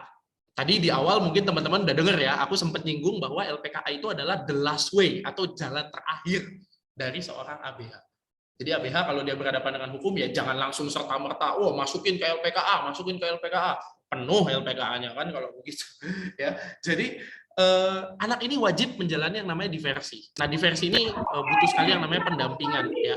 Jadi diversi ini, teman-teman, ya ketika kita ngomongin diversi ini apa? Diversi ini adalah sebuah upaya untuk membuat ABH, ya, membuat ABH ini jangan sampai lu masuk penjara. Gampang gitu aja dah. Lu jangan sampai masuk penjara, atau ya paling enggak penjara itu jalan terakhir buat lu deh. Jangan sampai lu masuk ke penjara, karena memang ya ketika kita udah dalam penjara ya tadi, itu kehidupan kita akan berubah ya 180 derajat, itu pasti. Atau mungkin kita biasa nyebutnya mungkin pesantren ya, bukan penjara ya. Kita juga biasa nyebut itu pesantren. Oke. Nah, di diversi ini mereka nanti akan mengalami banyak sekali variabel gitu ya. Ini ada peran bapas ya, peran keluarga ya, dan lain-lain. Ini banyak sekali, tapi aku nggak akan menjelaskan ini semua karena ini akan pusing sekali kalau aku terlalu teoretik. Jadi aku langsung aja, ketika anak ini misalnya ya, proses diversinya ini tidak berhasil. Ya, anak ini proses diversinya tidak berhasil dan anak ini harus masuk ke LPKA ya. Jalan terakhir tadi ya, jalan terakhir itu adalah ke LPKA. Anak ini akan menjalani yang namanya pembinaan. Ya, pembinaan di dalam ini yang mungkin tadi sudah kita singgung juga di awal ya, ada peran dari PKBI, ada peran dari stakeholder pihak ketiga, ada peran dari PKBM. Di sini mungkin teman-teman juga bisa nih lihat panah-panahnya ya, pembinaan itu ke restoratif justice, peran pihak ketiga, PKBM, dan lain sebagainya. Nah, ini ada banyak sekali poinnya. Ada banyak sekali variabelnya. Tapi itu adalah yang kita lakukan ketika anak ini tidak berhasil dalam proses diversinya. Alias anak ini udah masuk nih ke dalam LPKA, maka ya mereka harus kita bimbing, gitu. Mereka harus kita bina, nggak bisa enggak, gitu ya. Nah, ketika masa pembinaan ini sudah selesai, ya, maka mereka akan mengalami yang namanya reintegrasi. Nih, yang paling bawah, mereka akan mengalami yang namanya reintegrasi, yaitu adalah proses di mana ketika mereka itu harus balik ke masyarakat. Gitu. Mereka pasti akan bingung, ya enggak? Bingungnya kenapa? Karena yang tadinya mereka itu mungkin saja sebelum mereka berhadapan dengan hukum, mungkin mereka ya baik-baik aja. Masyarakat juga mencap mereka ya udah, ini anak biasa aja gitu, anak baik-baik. Tapi itu akan berbeda ceritanya ketika anak ini sudah pulang dari penjara atau pulang dari LPKA, atau anak ini misalnya sudah pernah berhadapan dengan hukum, minimal udah pernah masuk kantor polisi aja. Ini pasti masyarakat di sekitarnya udah berpikirnya udah beda. Gitu, udah beda banget. Makanya kita memasukkan yang namanya reintegrasi ini ya dalam salah satu program juga. Itu adalah untuk membuat gimana caranya supaya anak ini ketika balik ke masyarakat ya dia dapat lagi hak-haknya seperti sebelum dia masuk ke dalam LPKA. Itu yang kita katakan sebagai reintegrasi ya. Nah, ini juga teman-teman bisa lihat panahnya. Reintegrasi itu mengarahnya lebih banyak memang ke peran keluarga ya. Nah, di sini nanti peran keluarga ini juga ada banyak beberapa hal dan lain sebagainya. Mungkin itu aja kalau untuk slide ini ya. Slide ininya mungkin akan pusing kalau teman-teman lihat panahnya satu persatu, alurnya ini akan pusing sekali. Tapi intinya 3 hal itu ya, 3 variabel itu. Lanjut, mungkin bisa di next. Oke.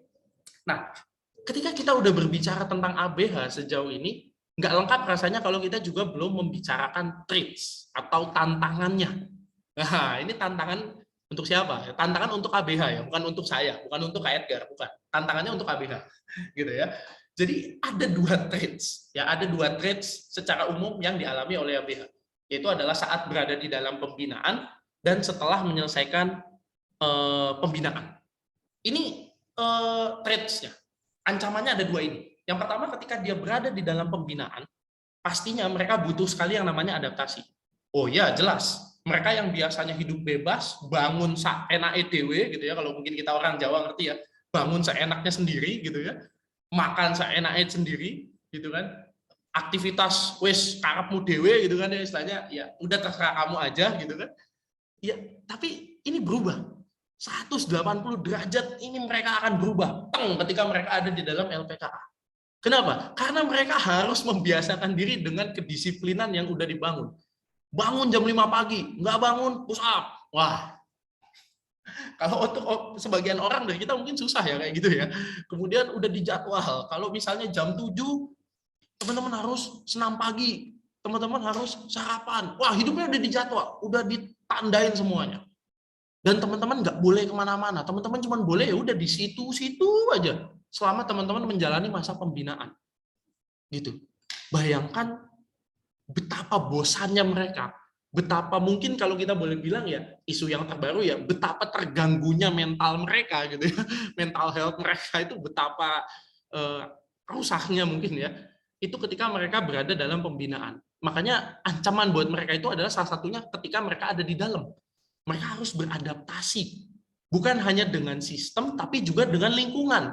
Nah, ini mungkin juga masuk ke pertanyaan teman-teman yang mungkin tadi mau nanya gini, kayak Edgar, itu gimana mereka sekumpulan anak-anak bandel itu ada di dalam, itu mereka baik-baik aja. Nah, ini juga salah satu ancaman teman-teman ya.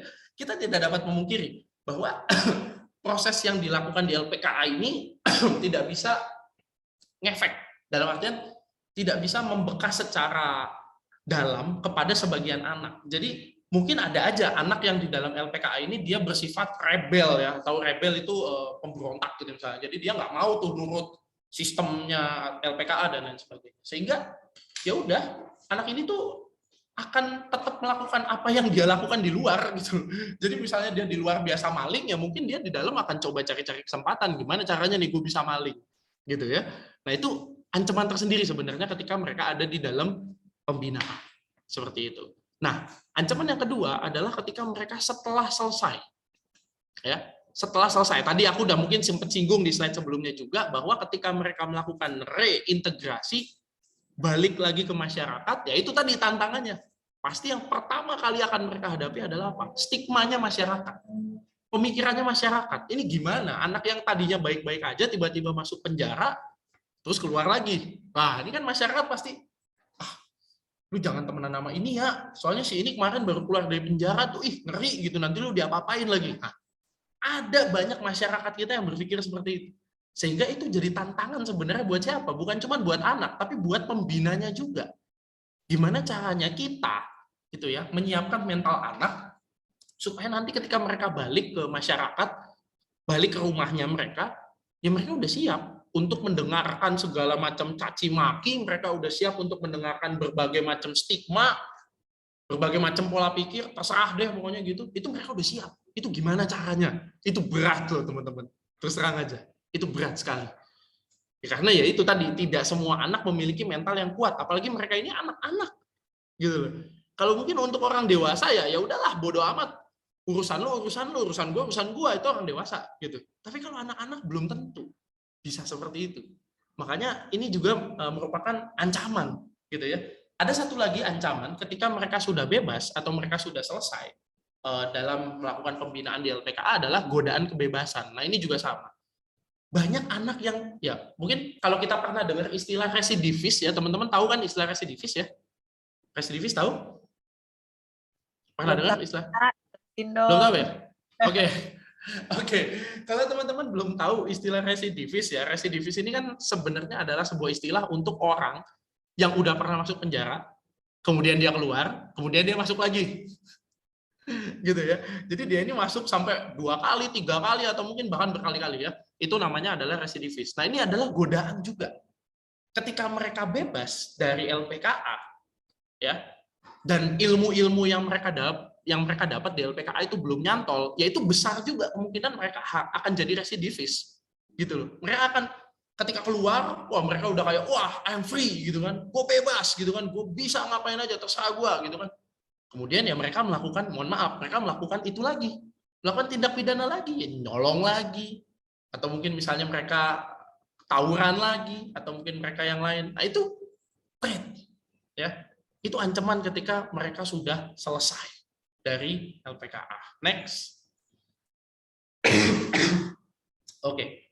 Nah, pastinya walaupun ada ancaman seperti itu, anak-anak ini juga nggak putus harapan ya teman-teman ya. Ada gini. Seperti yang tadi aku disclaimer di awal, mereka juga anak-anak yang punya masa depan ya. Maka ketika mereka di dalam pun kita tanya gitu ya, apa sih sebenarnya impian kamu? Ketika udah selesai dari sini tuh kamu ngapain sih?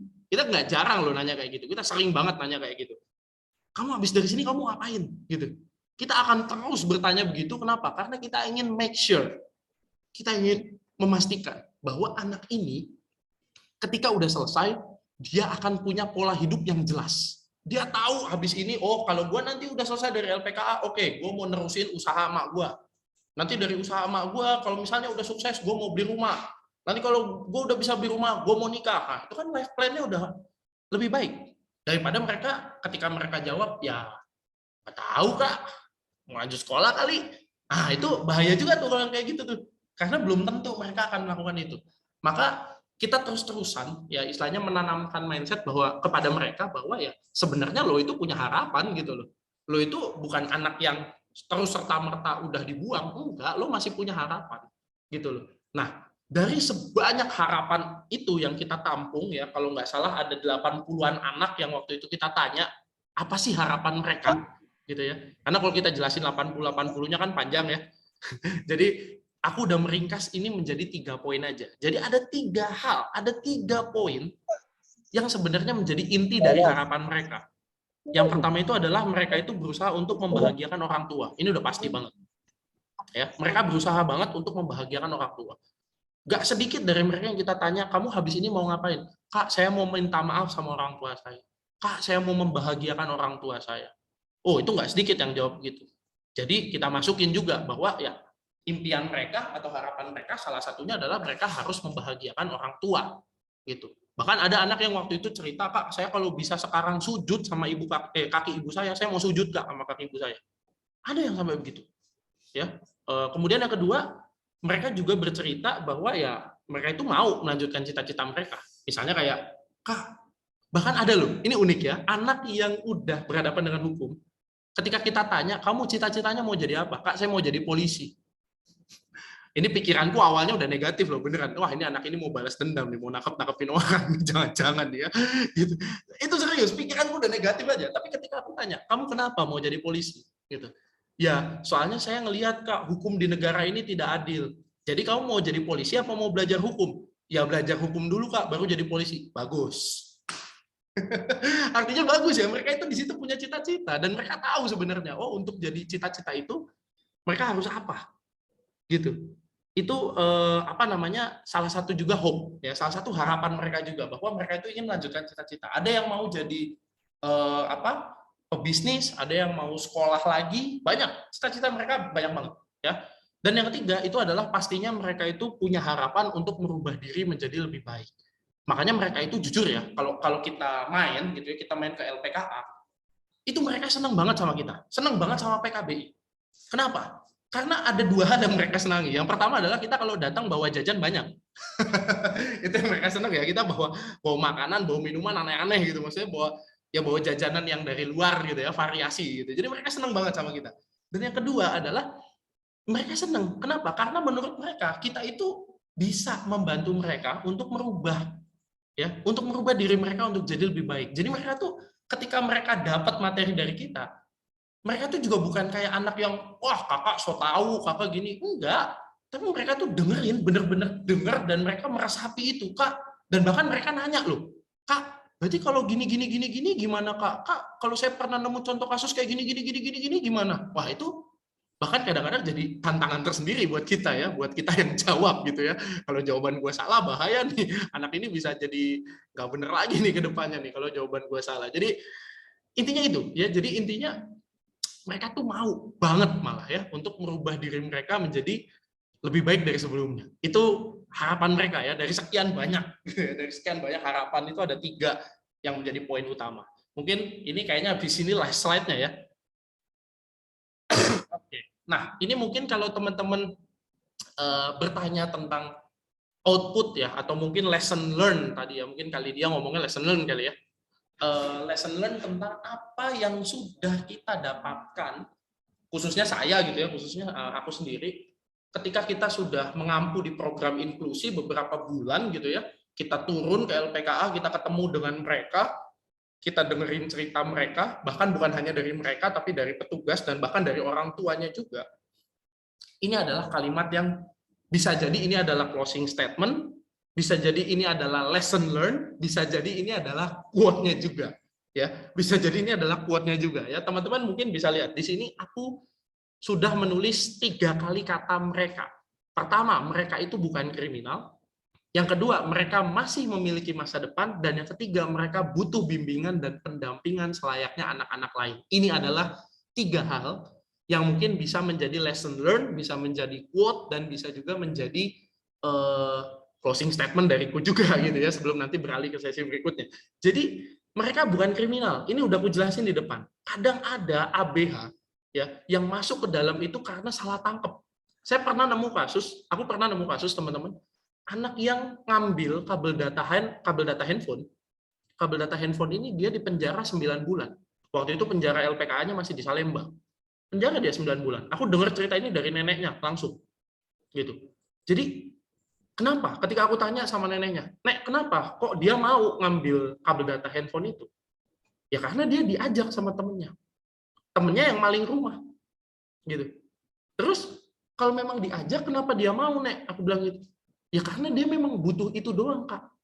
Dia cuma butuh kabel data handphone. Makanya dia di dalam rumah itu yang dia ambil cuma kabel data handphone. Dia nggak ngambil uang, nggak ngambil perhiasan, nggak ngambil apa, enggak. Dia cerita, "Kak, saya cuma ngambil kabel data handphone," beneran. Neneknya nanya, di rumah itu ada anak perempuan, usianya seusia dia, waktu itu usia dia 17 tahun, lagi tidur. Itu kamu nggak ngapa-ngapain? Tahu nggak anak itu jawabnya apa? Anak ini jawab gini, "Enggak, Nek, aku sayang sama pacar aku." Buset.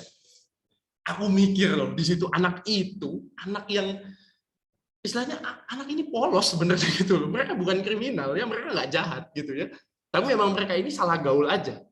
gitu. Mereka ini salah gaul aja. Makanya ini adalah lesson learn yang kita ambil dari program inklusi ini. Jadi ketika kita masuk ke LPKA, kita ketemu dengan ABH, ya kita nggak bisa serta-merta menjustifikasi lu anak nggak baik lu ya. Lu pasti masuk sini karena lu nakal kan. Nah, itu nggak boleh kita begitu. Itu lesson learn yang pertama. Yang kedua adalah mereka itu masih memiliki masa depan. Ya. Jadi ini adalah lesson learn yang kedua, bahwa ya ABH ini juga ABH yang sebenarnya mereka anak baik-baik. Jadi mereka itu masih punya masa depan. Sekalipun mereka adalah pelaku, mereka itu adalah yang melakukan tindak kejahatan, ya mereka juga tetap masih punya masa depan, gitu loh. Dan mereka itu butuh bimbingan dan pendampingan selayaknya anak-anak yang lain, anak-anak yang tidak berstatus berhadapan dengan hukum. Jadi mereka itu ya seperti itu poinnya. Mereka itu butuh bimbingan, butuh dampingan supaya apa? Supaya mereka itu bisa kembali ke jalan yang benar. Atau mungkin mereka tidak mengulangi perbuatannya lagi. Nah, itu yang perlu untuk kita berikan kepada mereka. Dan aku juga mungkin sedikit menambahkan dari closing statement ini, yuk, kalau kita yang hadir di ruangan ini bertemu, atau mungkin ada di lingkungan kita yang berstatus ABH, ya entah itu saudara kita, entah itu mungkin anak kita sendiri, atau mungkin entah itu anak tetangga, atau entah itu anak siapa, anak saudara kita mungkin, yuk kita sama-sama jangan menjustifikasi mereka. Yuk, kenapa? Karena mereka masih anak-anak. Ya, dan anak-anak itu mereka akan cepat menangkap pelajaran apa yang kita ajarkan ke mereka. Kalau output yang kita keluarkan itu jelek, ya mereka juga akan menangkap hal yang jelek untuk diri mereka. Kalau kita ngeluarin outputnya itu bagus, ya mereka juga akan menangkap output bagus itu untuk diri mereka. Jadi itu aja, mungkin sekian dari materi apa yang bisa aku sampaikan tentang ABH. Ya, terima kasih, danke, thank you, merci beaucoup. Selamat sore, assalamualaikum warahmatullahi wabarakatuh. Waalaikumsalam. Terima kasih Kak Edgar. Boleh Bapak Ibu kakak-kakak sekalian kasih emot tepuk tangan atau emot apapun buat mengapresiasi Kak Edgar untuk sharingnya hari ini. Tapi ini banget ya Kak, aku jadi ini dari paparannya Kak Edgar tuh jadi dapat perspektif atau pandangan yang baru soal anak yang berhadapan dengan hukum gitu ya. Bagi Bapak dan Ibu atau kakak-kakak sekalian juga mungkin jadi dapat pemahaman yang lebih dalam, yang baru terkait dengan apa yang dari pengalamannya Kak Edgar di PKBI untuk melakukan program di LPKA ini ya Kak. Dan kita juga dapat gambaran lebih dalam terkait dengan di lembaga pembinaan khusus anak tuh aktivitasnya seperti apa sih, dan ternyata penting sekali aspek reintegrasi itu ya Kak, karena ya anak-anak dan mereka tuh masih punya masa depan gitu. Terima kasih ya Kak. Ini kita ke dalam sesi tanya jawab nih, biar dan mungkin kalau ada komentar juga boleh ya Kak. Kalau boleh. Pengalaman yang sama terkait dengan memberikan program atau dampingan terkait dengan anak yang berhadapan dengan hukum, mungkin bisa kita share juga nih bareng-bareng biar bisa dapat pembelajaran bersama juga terkait dengan konteks anak yang berhadapan dengan hukum. Ada pertanyaan nih Kak di chat. Nah, dulu sebelum kita nanti kalau ada yang mau komentar boleh ya nanti raise hand atau nanti boleh diketik di chat juga. Kak Edgar mungkin mau menjawab Kak untuk pertanyaan dari Yayasan KDM? Oke, boleh ya. Buat Yayasan KDM, terima kasih nih ya, pertanyaannya luar biasa sekali. Konkret ya, adakah hasil studi yang menjelaskan bahwa anak-anak yang pernah berkonflik dengan hukum, dalam hal ini pelaku ya, mempunyai kecenderungan untuk melakukan tindak kriminal yang lebih berat ketika sudah dewasa ya? Jika ada, seberapa besar ya kecenderungan tersebut? Apakah ada studi juga yang menjelaskan bahwa sistem di LPKA seberapa efektif dalam memberikan pelajaran hidup kepada anak-anak tersebut ya, sehingga mereka menjadi pribadi dewasa yang bertanggung jawab ya dan terhindar dari perilaku kriminal. Oke.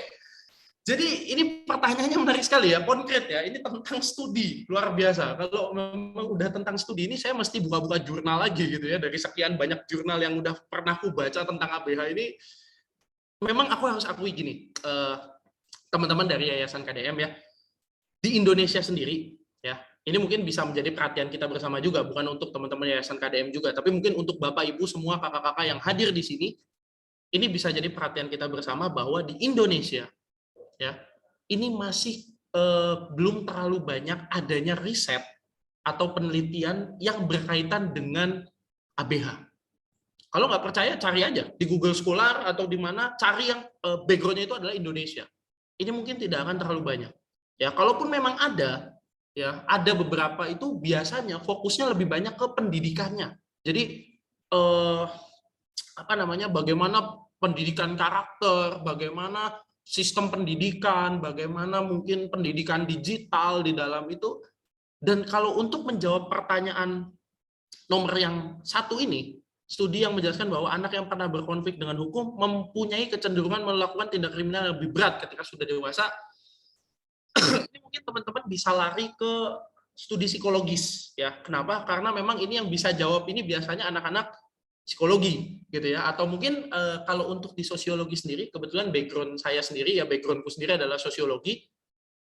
Ini kayaknya aku belum menemukan untuk konteks Indonesia itu ada yang seperti itu. Tapi aku pernah baca, mungkin untuk sedikit menjawab juga, dan mungkin bisa juga dikoreksi kalau memang ini nanti salah gitu ya. Ini sepemahaman saya terkait dengan studi yang ada di penjara anak di Eropa, kalau nggak salah waktu itu saya lupa negaranya di mana ya, Irlandia atau Norwegia, itu ada penjara anak. Saya lupa persis penjaranya dari mana ya. Cuman intinya ini studinya di Eropa. Ini ada studi yang mengatakan mungkin tidak langsung menjawab tentang apakah dia punya kecenderungan atau tidak, tapi biasanya ini akan mengulik kepada sistemnya. Jadi sistem dari LPKA ini bagaimana? Gitu. Jadi apakah sistem pembinaan yang ada di LPKA ini berhasil atau tidak untuk anak? Dan waktu itu sih kalau nggak salah risetnya itu menunjukkan sebagian besar berhasil. Jadi anak-anak yang ketika keluar ini ya dalam tanda kutip mereka udah tobat, gitu ya, sehingga mereka nggak melakukan lagi di kemudian hari. Walaupun ya kita nggak bisa mungkiri ada yang seperti itu juga ada. Mungkin di Indonesia pun ada ya, cuman untuk studinya itu mungkin belum ada. Mungkin kalau teman-teman Yayasan KDM juga mau menginisiasi studi untuk hal ini juga boleh loh. Aku akan sangat berminat untuk turun membantu ya, kali aja butuh jurnalnya. Mungkin aku juga bisa turun untuk di isu ini gitu ya, nggak masalah. Itu jawabanku untuk pertanyaan yang pertama. Karena memang ketika kita berbicara Indonesia sendiri, riset atau penelitian terkait dengan ABH ini, mohon maaf, memang belum terlalu banyak. Dan kalaupun memang ada, ya itu terbatas. Terbatas pada sistem, terbatas pada bagaimana metode, terbatas pada apa. Ya itu karena basicnya adalah mereka itu kepo ya. Peneliti itu kan kepo ya. Apa sih yang terjadi di dalam gitu kan, sehingga mereka akhirnya nanya dan akhirnya mereka bawa ke dalam riset. Nah itu kebetulan untuk pertanyaan yang nomor satu ini kayaknya belum ada kalau di riset sosiologis ya, ini kayaknya belum ada. Tapi kalau di psikologi aku kurang tahu, mungkin nanti teman-teman juga bisa cari dulu di bagian riset psikologi, karena memang ini juga nyangkut ke ilmu psikologi juga ya. Karena kecenderungan ini kan kaitannya dengan perilaku. Perilaku ini bukan cuma dibahas di sosiologi tapi di psikologi juga gitu ya, itu masuk ya. Kemudian untuk pertanyaan yang kedua, ya ini kan kalau jika ada seberapa besar kecenderungan tersebut, ini tadi kalau ngacu ke studi yang di Eropa itu 40% aja. Jadi 60% anak ini nggak mau ya, artinya dia nggak mau balik lagi ke itunya, nggak mau balik lagi ke LPKA-nya. Nanti mungkin kalau ini aku bisa carikan jurnalnya ya, moga-moga nggak cecer. Kemudian, apakah ada juga studi yang menjelaskan bahwa sistem di LPKA seberapa efektif memberikan pembelajaran hidup kepada anak-anak tersebut, sehingga mereka menjadi pribadi yang dewasa dan bertanggung jawab, terhindar dari perilaku kriminal. Nah, ini mungkin aku juga bisa menjawab ini, tapi tidak spesifik langsung masuk ke pertanyaan ini. Karena apa? Karena aku kebetulan punya satu jurnal, ini ditulis oleh kakak tingkatku sendiri dulu di UNS waktu aku S1. Jurnalnya ini kalau nggak salah menceritakan tentang sistem pendidikan yang ada di LPKA gitu ya.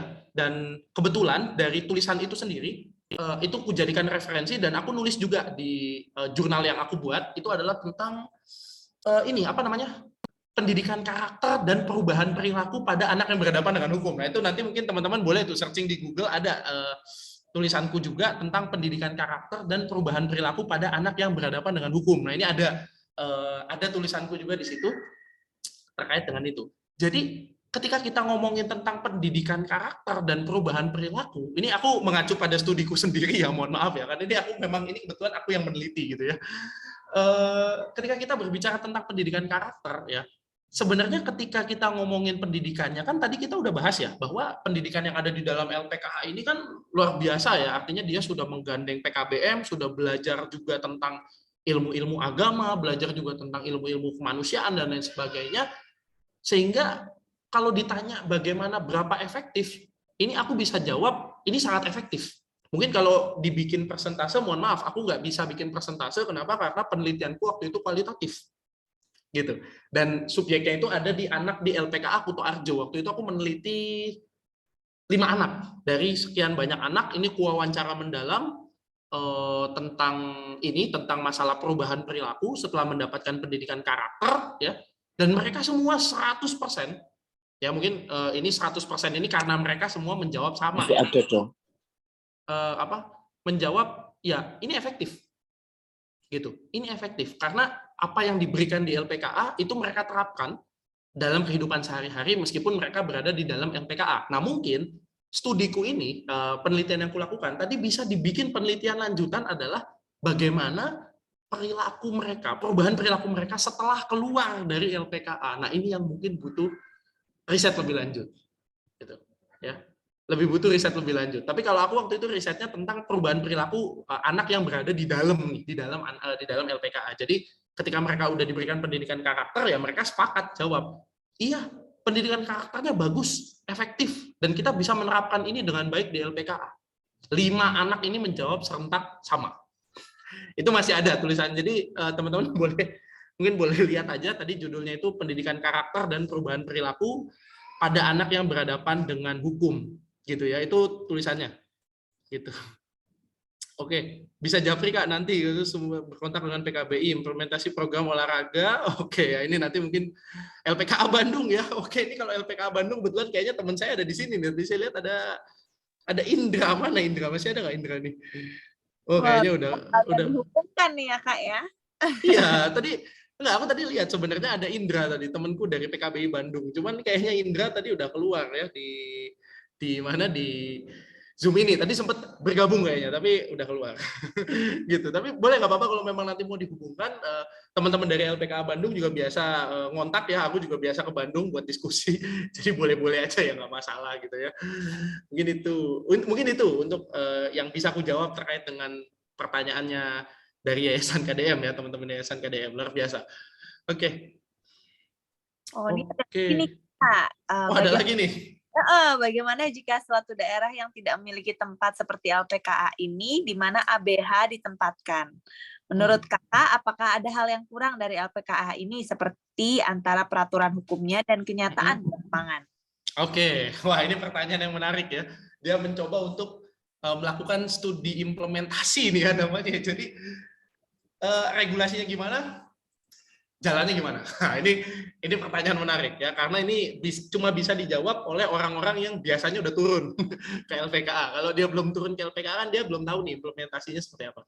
Oke, yang pertama dulu ya, kalau tidak ada tempat seperti LPKA ya, sebenarnya tadi aku udah bilang juga bahwa LPKA ini kan adalah the last way. Aku menegaskan lagi statement ini bahwa LPKA ini adalah last way atau jalan terakhir dari seorang ABH.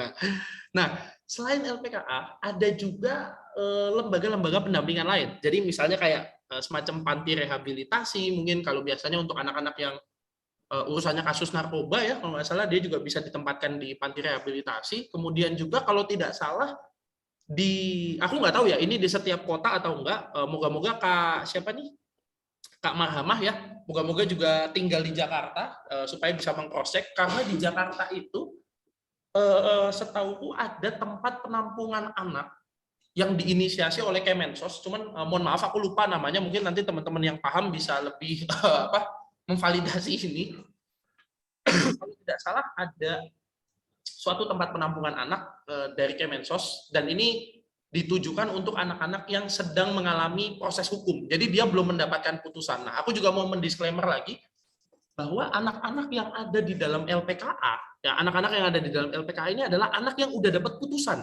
Putusannya apa, Kak Edgar? Putusan ini mereka udah tahu, mereka ini dihukumnya berapa lama. Misalnya nih, mereka sidang, terus di sidang itu mereka tulis hukumannya 4 tahun 10 bulan. Nah, berarti mereka udah tahu tuh, oke, masuk ke apa 4 tahun 10 bulan masuk di LPKA. Nah ini nih, ya ada yang jawab lagi nih, PSMP ya kalau di Bambu Apus, ini dari Kemen Sosial, luar biasa. Makasih ini Kak Yayasan KDM ya, teman-teman Yayasan KDM, luar biasa. Itu ya, jadi biasanya sih ada tempat penampungannya selain LPKA ya. Tempat mungkin kalau boleh kita bilang, kalau kita bilang rehabilitasi kayaknya agak gimana ya? Mungkin aku nyebutnya tempat pendampingan kali ya, tempat pendampingan aja ya, mungkin istilahnya lebih friendly untuk kita dengar ya, tempat pendampingan anak mungkin ya, bukan rehabilitasi ya. Kalau rehabilitasi nanti kita semua udah mindsetnya wah narkoba nih, wah, ini udah bahaya nih. Jadi kita nyebutnya mungkin tempat pendampingan ya, atau mungkin tempat pembinaan aja, itu ada kok di setiap di setiap kota harusnya ya. Kalau dia punya dinsos mungkin dia ada ya harusnya ya. Terkait dengan yang kedua, apakah tempat yang kurang nih dari LPKA gitu ya, atau apa yang kurang dari LPKA? Sebenarnya kalau seperti itu kita nggak bisa apple to apple ya, Kak Marhamah tadi yang nanya ya, sorry. Kita nggak bisa apple to apple membandingkan terkait dengan bagaimana LPKA ini sudah berjalan. Karena ada memang LPKA yang mungkin kita sudah bisa bilang ramah anak seperti di Jakarta ya. Kalau teman-teman mungkin kepo dengan LPKA DKI Jakarta, teman-teman browsing aja di Google Maps ya, tulis aja di Google Maps itu LPKA kelas 2 Jakarta.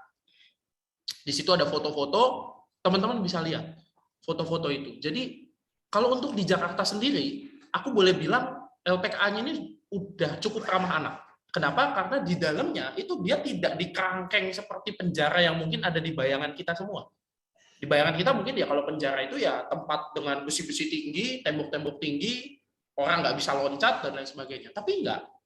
Untuk di Jakarta ini bahkan temboknya itu aja kayaknya nggak ada lebih dari 3 meter kayaknya ya. Jadi pendek sekali sebenarnya. Dan bahkan bangunannya, bloknya mereka itu lebih tinggi dari temboknya. Jadi seharusnya mereka itu kalau mau ya bisa aja kabur gitu loh. Tapi kan kultur yang dibangun kemudian membuat gimana caranya ABH ini trust dengan petugas, trust bahwa mereka itu di sini mereka diperlakukan dengan baik, mereka nggak dikasarin, mereka itu dimanusiakan lah, bahasa seperti itu. Sehingga dari segi tempat atau dari segi lokasi kita nggak bisa apple to apple, karena ketika kita ngomongin LPKA di tempat lain mungkin saja belum sama kayak di Jakarta. Mungkin terakhir aku main ke Kuto Arjo ya, ini nggak tahu ya kalau LPKA Kuto Arjo udah bertransformasi lagi. Terakhir aku main ke Kuto Arjo, itu LPKA-nya mungkin masih sama seperti ada yang ada di benak kita semua. Masih tembok-tembok tinggi, berlapis-lapis gitu ya. Ada kawat-kawat berduri di dalamnya. Itu terakhir aku main ke Kuto Arjo, itu tahun 2020 ya. Tapi mungkin kalau untuk sekarang di 2022 aku kurang paham. Mungkin mereka udah berubah, berbenah, bertransformasi, kita belum tahu lagi. Jadi seperti itu pada intinya ya. Jadi tempat, kalau masalah tempat ya kita tidak bisa apple to apple. Begitu juga kita ngomongin tentang pelayanan, fasilitas. Nah, kalau untuk fasilitas ini sebenarnya ada beberapa yang mungkin nggak sama seperti di Jakarta ya. Contoh misalnya tadi aku bilang, mungkin kalau teman-teman sempat di awal aku sempat singgung begini. Di LPKA Jakarta ada yang namanya pembuatan roti, ilmu pembuatan roti. Itu ada di Jakarta. Ada di LPKA Cinere sana ada. Mereka punya mesin rotinya, mereka punya bahannya, mereka punya instrukturnya, dan belum tentu di LPKA lain itu ada. Sehingga ya kalau kita ngomongin fasilitas ya itu tergantung lagi dari LPKA-nya, mereka sanggupnya menyediakan fasilitas apa. Tapi biasanya memang di setiap LPKA itu ada plus dan ada minusnya gitu ya. Jadi kalau aku mau membandingkan dengan Kuto Arjo misalnya ya, atau LPKA yang pernah aku datangi sebelumnya, ya Kuto Arjo itu mungkin fasilitasnya nggak selengkap di Jakarta. Mereka nggak punya untuk mungkin yang namanya mesin roti gitu ya, mesin pembuatan roti itu mungkin mereka nggak punya. Tapi sebagai gantinya mereka punya mesin jahit, yang itu nggak ada di Jakarta. Nggak ada itu di Jakarta mesin jahit gitu ya. Dan mereka punya yang namanya keterampilan menjahit itu. Jadi kita nggak bisa secara apple to apple karena memang mereka itu punya plus dan ada minusnya. Cuman memang kalau masalah terkait dengan standarisasi atau SOP, ya mereka punya SOP yang sama, yaitu SOP dari Kemenkumham seperti itu, karena mereka berada di bawahnya Kemenkumham. Jadi kalau terkait dengan peraturan dan kenyataannya, kalau saya mau jawab di Jakarta sendiri ya mungkin mereka sudah berimplementasi yang cukup baik ya dari aturan-aturan yang dibuat dari SOP di Kemenkumham dan Kemen PPA kalau nggak salah, bahwa penjara ini atau LPKA ini ya mereka harus ramah anak gitu. Dan LPKA Jakarta itu udah menunjukkan mereka itu ya ramah anak, dimulai dari tempatnya, kemudian fasilitasnya, kemudian dari segi-segi yang lain itu mereka udah menunjukkan bahwa mereka itu ramah anak.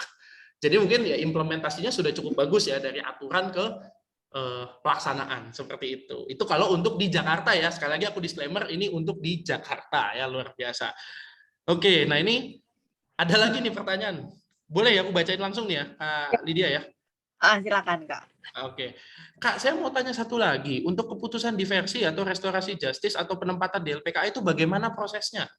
Kasus seperti apa yang bisa ke diversi atau restorasi justice? Kasus apa yang kemudian akan ke LPKA ya? Oke, keputusan ini apakah harus melalui proses pengadilan atau bisa sebelum masuk ke P21 atau kejaksaan? Oke, moga-moga terdengar ya. Jadi ketika kita ngomong, ini sebelumnya juga mohon maaf, aku juga menjawab ini tidak sesuai dengan sedalam itu ya, karena aku juga belum terlibat secara langsung dalam proses diversi ya teman-teman. Mungkin di tahun depan aku akan lebih banyak main ke diversi, kita coba insya Allah. Jadi ini dari pemahamanku aja terkait dengan proses diversi ini proses apa gitu ya. Jadi diversi, mungkin tadi aku udah sempat singgung di awal bahwa diversi ini adalah suatu proses di mana anak itu melalui proses pengadilan. Mungkin bahasa ininya seperti itu ya. Nanti mungkin kalau teman-teman Yayasan KDM mau lebih lengkap lagi, dibaca aja di Undang-Undang 11 tahun 2012 ya, itu lebih lengkap mungkin di situ ya. Nah, kemudian terkait dengan terkait dengan bagaimana prosesnya, yang saya ketahui itu adalah yang jelas diversi ini ya itu boleh dilakukan. Ada 2 syarat kalau nggak salah. Yang pertama itu adalah, sebentar, aku juga mau baca lagi di undang-undangnya biar nggak salah ya. Karena takutnya salah kan ini lagi nanti ya. Jadi ada 2 syarat. Ada 2 syarat bahwa anak itu berhak mendapatkan diversi. Yang pertama adalah kalau tidak salah itu ketika anak menjalani atau melakukan tindak pidana yang kalau tidak salah proses hukumnya itu di bawah 7 tahun. Jadi kalau misalnya anak ini melakukan kasus gitu ya, dan anak ini kasusnya itu di bawah 7 tahun, itu anak ini bisa untuk di diversi. Seperti itu. Yaitu yang pertama. Nah, yang kedua ini sebentar. Nah, ini diversi. Oke, halo? Ya Kak. Oke, ini masuk ya. Oke. Nah, yang kedua itu adalah bukan merupakan pengulangan dari tindak pidana. Nah, ini bukan residivis ya, tadi yang aku bilang ya. Jadi kalau anak ini baru sekali melakukan ini dan tindak pidana itu di bawah 7 tahun, ya anak ini berhak untuk mendapatkan diversi seperti itu ya. Dan kemudian diversi ini juga dilakukan secara musyawarah nih, teman-teman. Jadi melibatkan anak, orang tua, pembimbing kemasyarakatan dan lain sebagainya. Ini biasanya yang mendampingi itu dari Bapas ya, Balai Masyarakatan, itu dilakukan secara musyawarah dan tujuannya adalah untuk mencari the middle way atau jalan tengahnya. Gimana caranya supaya anak ini jangan sampai masuk ke LPKA, gitu ya. Jadi sebelum proses nih, kayaknya sebelum proses pengadilan ya. Jadi ketika proses pengadilan nanti harapannya adalah anak ini bisa dibebaskan dari segala tuntutan seperti itu. Dan tidak berada di LPKA. Seperti itu sih. Kalau misalnya kasus seperti apa ya itu tadi ya. Pokoknya kasus yang di bawah 7 tahun dan kasus yang bukan merupakan pengulangan tindak pidana. Jadi bukan residivis gitu ya. Gampangnya seperti itu. Dan mungkin aku juga mau nambahin satu disclaimer lagi buat teman-teman juga, ini biar teman-teman tahu juga ya, bahwa paling lama atau masa paling maksimal hukuman dari anak itu adalah setengahnya orang dewasa, teman-teman. Jadi kalau orang dewasa itu, kalau kita tahu kan hukuman penjara maksimal itu kan adalah 20 tahun. Kurungan maksimal itu 20 tahun. Untuk anak, itu kurungan maksimalnya adalah 10 tahun. Dan itu udah paling maksimal, udah paling, wah itu kalau udah nggak bisa dimaafin lagi kayaknya ya kejahatannya ya. Itu 10 tahun. Tapi anak-anak nggak boleh dapat lebih dari itu. Dan anak-anak itu tidak mengalami yang namanya tindak pidana seumur hidup dan hukuman mati, itu nggak ada. Ya, itu bedanya dengan orang dewasa. Kalau orang dewasa itu ada ya, ada tindak pidana seumur hidup, ada juga hukuman mati gitu ya. Selain 20 tahun gitu ya, maksimal 20 tahun, ada lagi yang seumur hidup, ada juga yang hukuman mati. Itu sih mungkin yang bisa aku jawab tadi dari teman-teman Yayasan KDM. Moga-moga bisa mencerahkan dia. Luar biasa ya. Aku senang banget loh dengar penjelasan dari Kak Edgar. Jadi kalau ini ya Kak, maksudnya aku melihat kayaknya ada perubahan yang cukup signifikan gitu dalam LPKA ini gitu ya. Jadi kalau dulu tahun 2014 aku pernah ada penelitian juga Kak tapi dulu di Salemba. Jadi aku bingung, ada ya di tempat lain ya. Ternyata Kak Edgar Dulu bilang, dicampur memang. dan itu memang situasinya agak-agak menyedihkan sih. Aku waktu itu terkait dengan kesehatan mental di sana, dan memang kayak akhirnya hasil dari riset itu dengan Puskapa UI ya dulu, Pusat Kajian Perkembangan Anak UI, 70-80% itu memang mereka mengalami depresi dan stres gitu. Tapi ketika Kak Edgar menjelaskan kondisi LPKA yang sekarang, aku melihat kayak wah ini udah dalam jangka waktu 8 tahun ada perubahan yang cukup signifikan untuk ini ya, maksudnya untuk lembaga pembimbingan anak ini gitu, sehingga kayaknya tuh jadi terlihat ramah anaknya tuh benar-benar nuansa ramah anak-anaknya tuh terasa gitu. Iya. Ini banget sih, maksudnya jadi kayak wah udah ada sesuatu yang sangat signifikan berubah gitu. Cuman kalau dari aspek kesehatan mentalnya menurut Kak Edgar sendiri seperti apa ya Kak? Kalau sekarang apakah pernah melakukan asesmen terkait itu, dan kalau pengamatannya Kak Edgar bagaimana sih kayak kondisi kesehatan mental mereka dalam LPKA ini gitu? Oke. Satu disclaimer yang mau aku coba mau aku coba paparkan dari pertanyaannya kali dia adalah ini jawaban yang baru aku dapat tadi pagi. Jadi benar-benar banget aku baru pulang dari Cinere, kemudian aku ke sini, aku ngisi materi ini, aku baru dapat jawaban ini tadi pagi. Ketika aku tanya, hal apa yang paling tidak menyenangkan ketika kalian berada di LPKA, gitu ya, ketika aku bertanya itu, ada satu anak yang menjawab, Kak, nggak ada.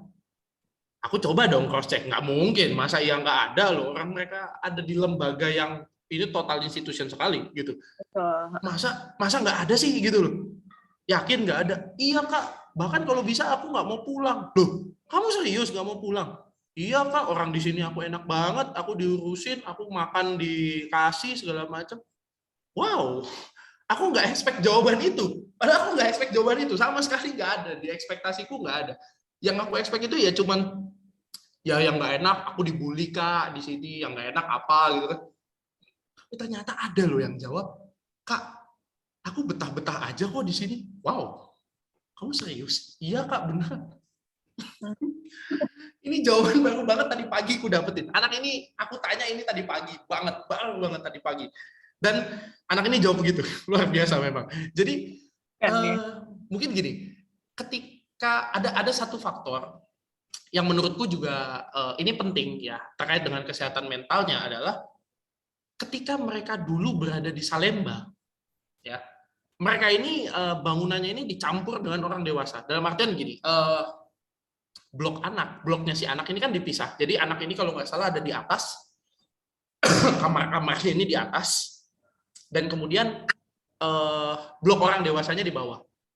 Kebetulan dulu waktu aku juga pernah main di Salemba waktu itu, aku melihat keadaan anak-anak di dalam itu benar-benar luar biasa menyedihkan. Luar biasa menyedihkan. Kenapa? Karena anak-anak ini benar-benar nggak ada apa-apa di dalam. Kosong, kosong-kosongan. Itu jadi benar-benar cuman petakan seluas mungkin 3x3 kali ya, atau 3x4 atau berapa ya. Pokoknya petakan kamar begitu aja. Nggak ada alasnya. Ya kalau mau alas mereka bawa sendiri ya. Nggak ada kasur, nggak ada apapun. Itu mereka tidur di situ setiap hari, every day, sampai mereka bebas. Luar biasa. Terus ditambah lagi mereka juga bergaul di lingkungan yang memang ya itu orang dewasa. Yang ada mereka itu bukan belajar, tapi mereka berguru kayaknya ya, berguru ilmu-ilmu kejahatan dari orang dewasa kayaknya ya. Itu salah satu mungkin faktor yang membuat mereka stres ya, karena mereka itu dalam tanda kutip ya dipaksa untuk dewasa sebelum waktunya, mungkin gitu ya. Itu mungkin yang terjadi pada mereka. Tapi aku ketika ngelihat LPKA di Cinere yang baru, ini kan baru ya, baru 2020. Ini transformasinya itu luar biasa. Berubahnya itu gila banget. Kalau aku boleh ngomong gila banget, serius. Kenapa? Karena gini, aku kebetulan beberapa waktu yang lalu di bulan Juli, kalau nggak salah, itu pas momentumnya Hari Anak Nasional, tanggal 23 Juli, itu aku sempat mengadakan dengan tim PKBI DKI Jakarta dan tim klinik Proker ya waktu itu, kita sempat mengadakan yang namanya dokling, dokter keliling. Itu karena waktu itu anak-anak itu terkena kasus KBS. Kasus KBS itu sakit kulit ya, ada gatal-gatal gitu ya, rabi. Mereka nyebutnya rabi. Nah, itu kan kita melakukan pemeriksaan itu di dalam. Jadi di dalam bloknya mereka, sambil mereka itu nunggu, mereka jemur baju, mereka jemur kasur, semua dijemur. Kebetulan waktu itu aku ngawas, jadi aku nggak berada di meja, aku bisa keliling. Aku ngelihat kamarnya mereka itu luar biasa 180%, 180 derajat, sorry, bukan 180%, 180 derajat berubah dengan apa yang aku lihat di Salemba dulu. Karena yang aku lihat di Salemba itu benar-benar polos, nggak ada apa-apa sama sekali.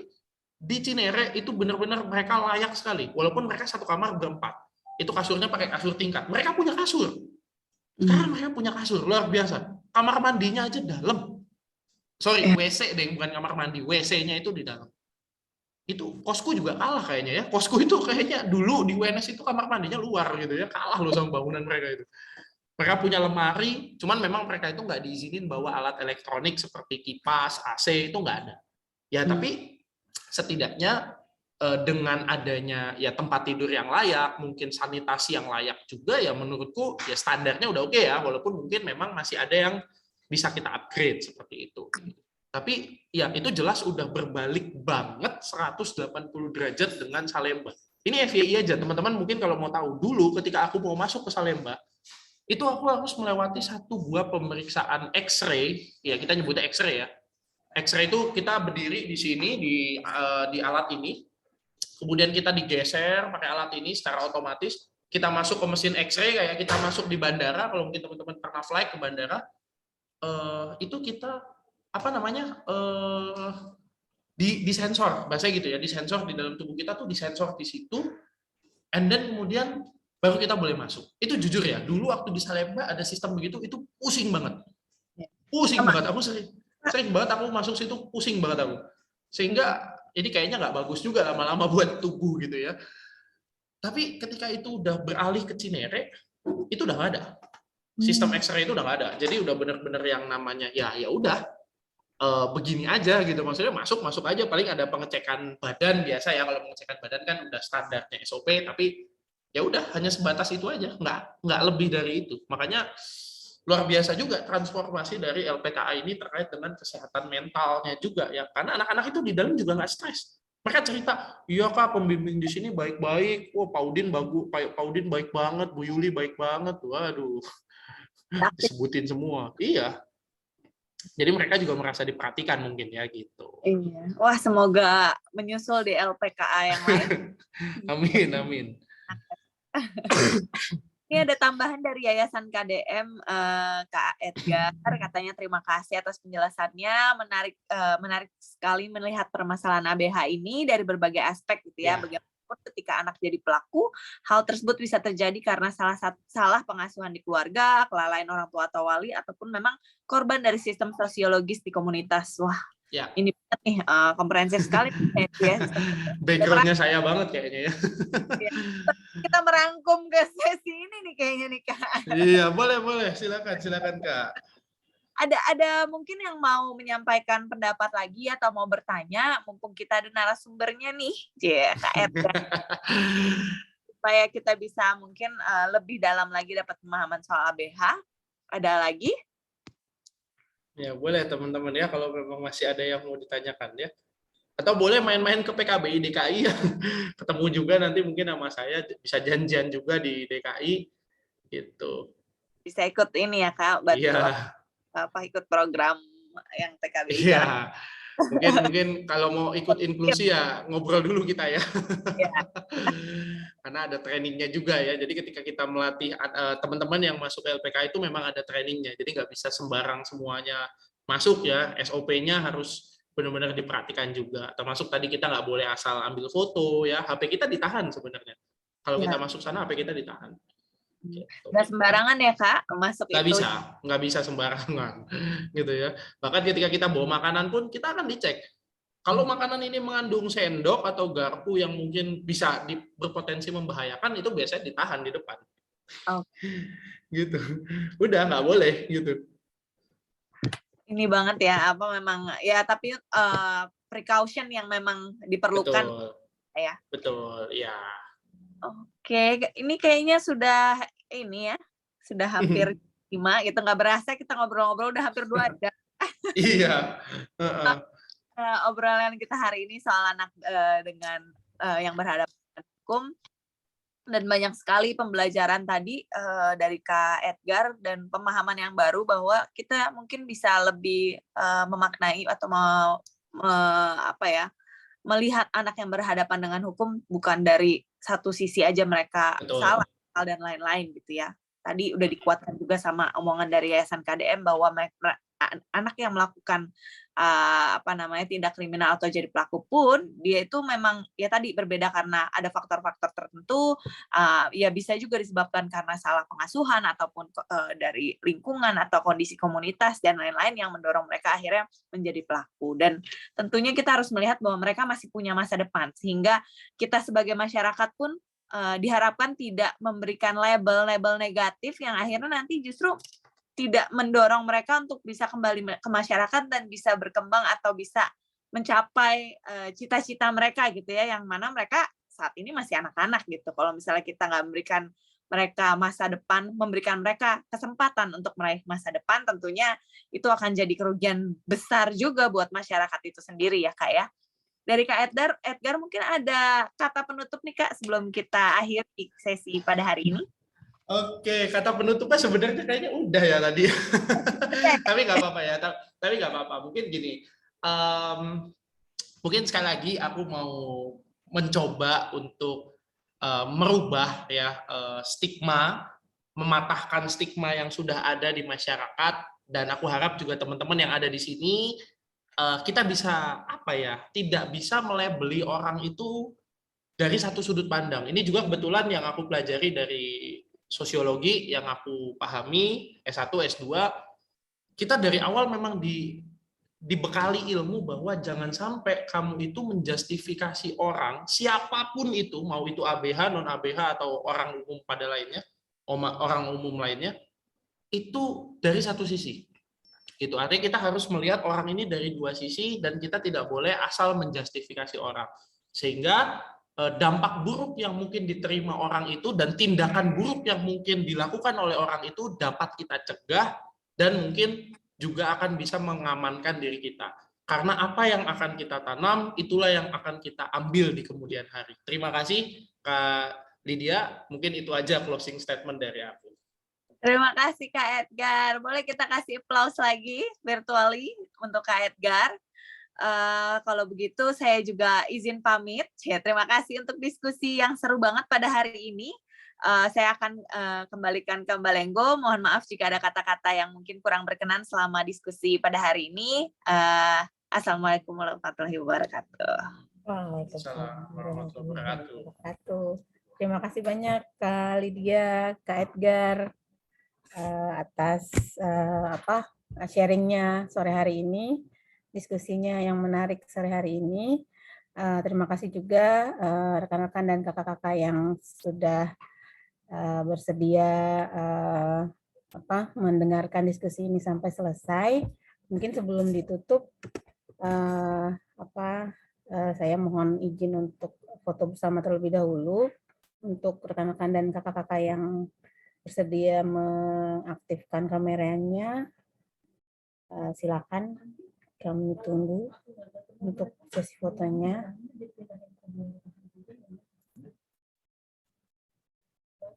Mungkin masih ada yang mau membuka kamera. Iya, tadi mungkin kalau memang ini bisa juga diambil dari recording ya, karena tadi sebenarnya sempat sampai 50 lebih itu ya. Ini kebetulan karena udah di akhir, sisanya Iya. setengahnya ya, jadi nggak apa-apa. Iya. Iya. Gitu.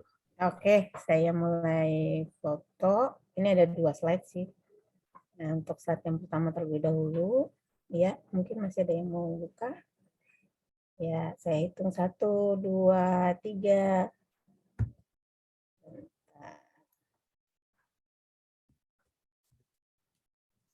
Untuk slide yang satu lagi, mungkin masih ada yang mau buka kameranya. Ya, saya hitung 1, 2, 3. Terima kasih banyak kakak-kakak, rekan-rekan yang sudah meluangkan waktunya untuk diskusi kita sore hari ini. Kita akan ketemu lagi di Jumat 2 minggu ke depan. Ya, nantikan pengumumannya di WhatsApp masing-masing. Terima kasih banyak. Selamat sore. Sore. Terima kasih banyak. Selamat sore teman-teman semua. Terima kasih, Kak Edgar. Izin live juga ya.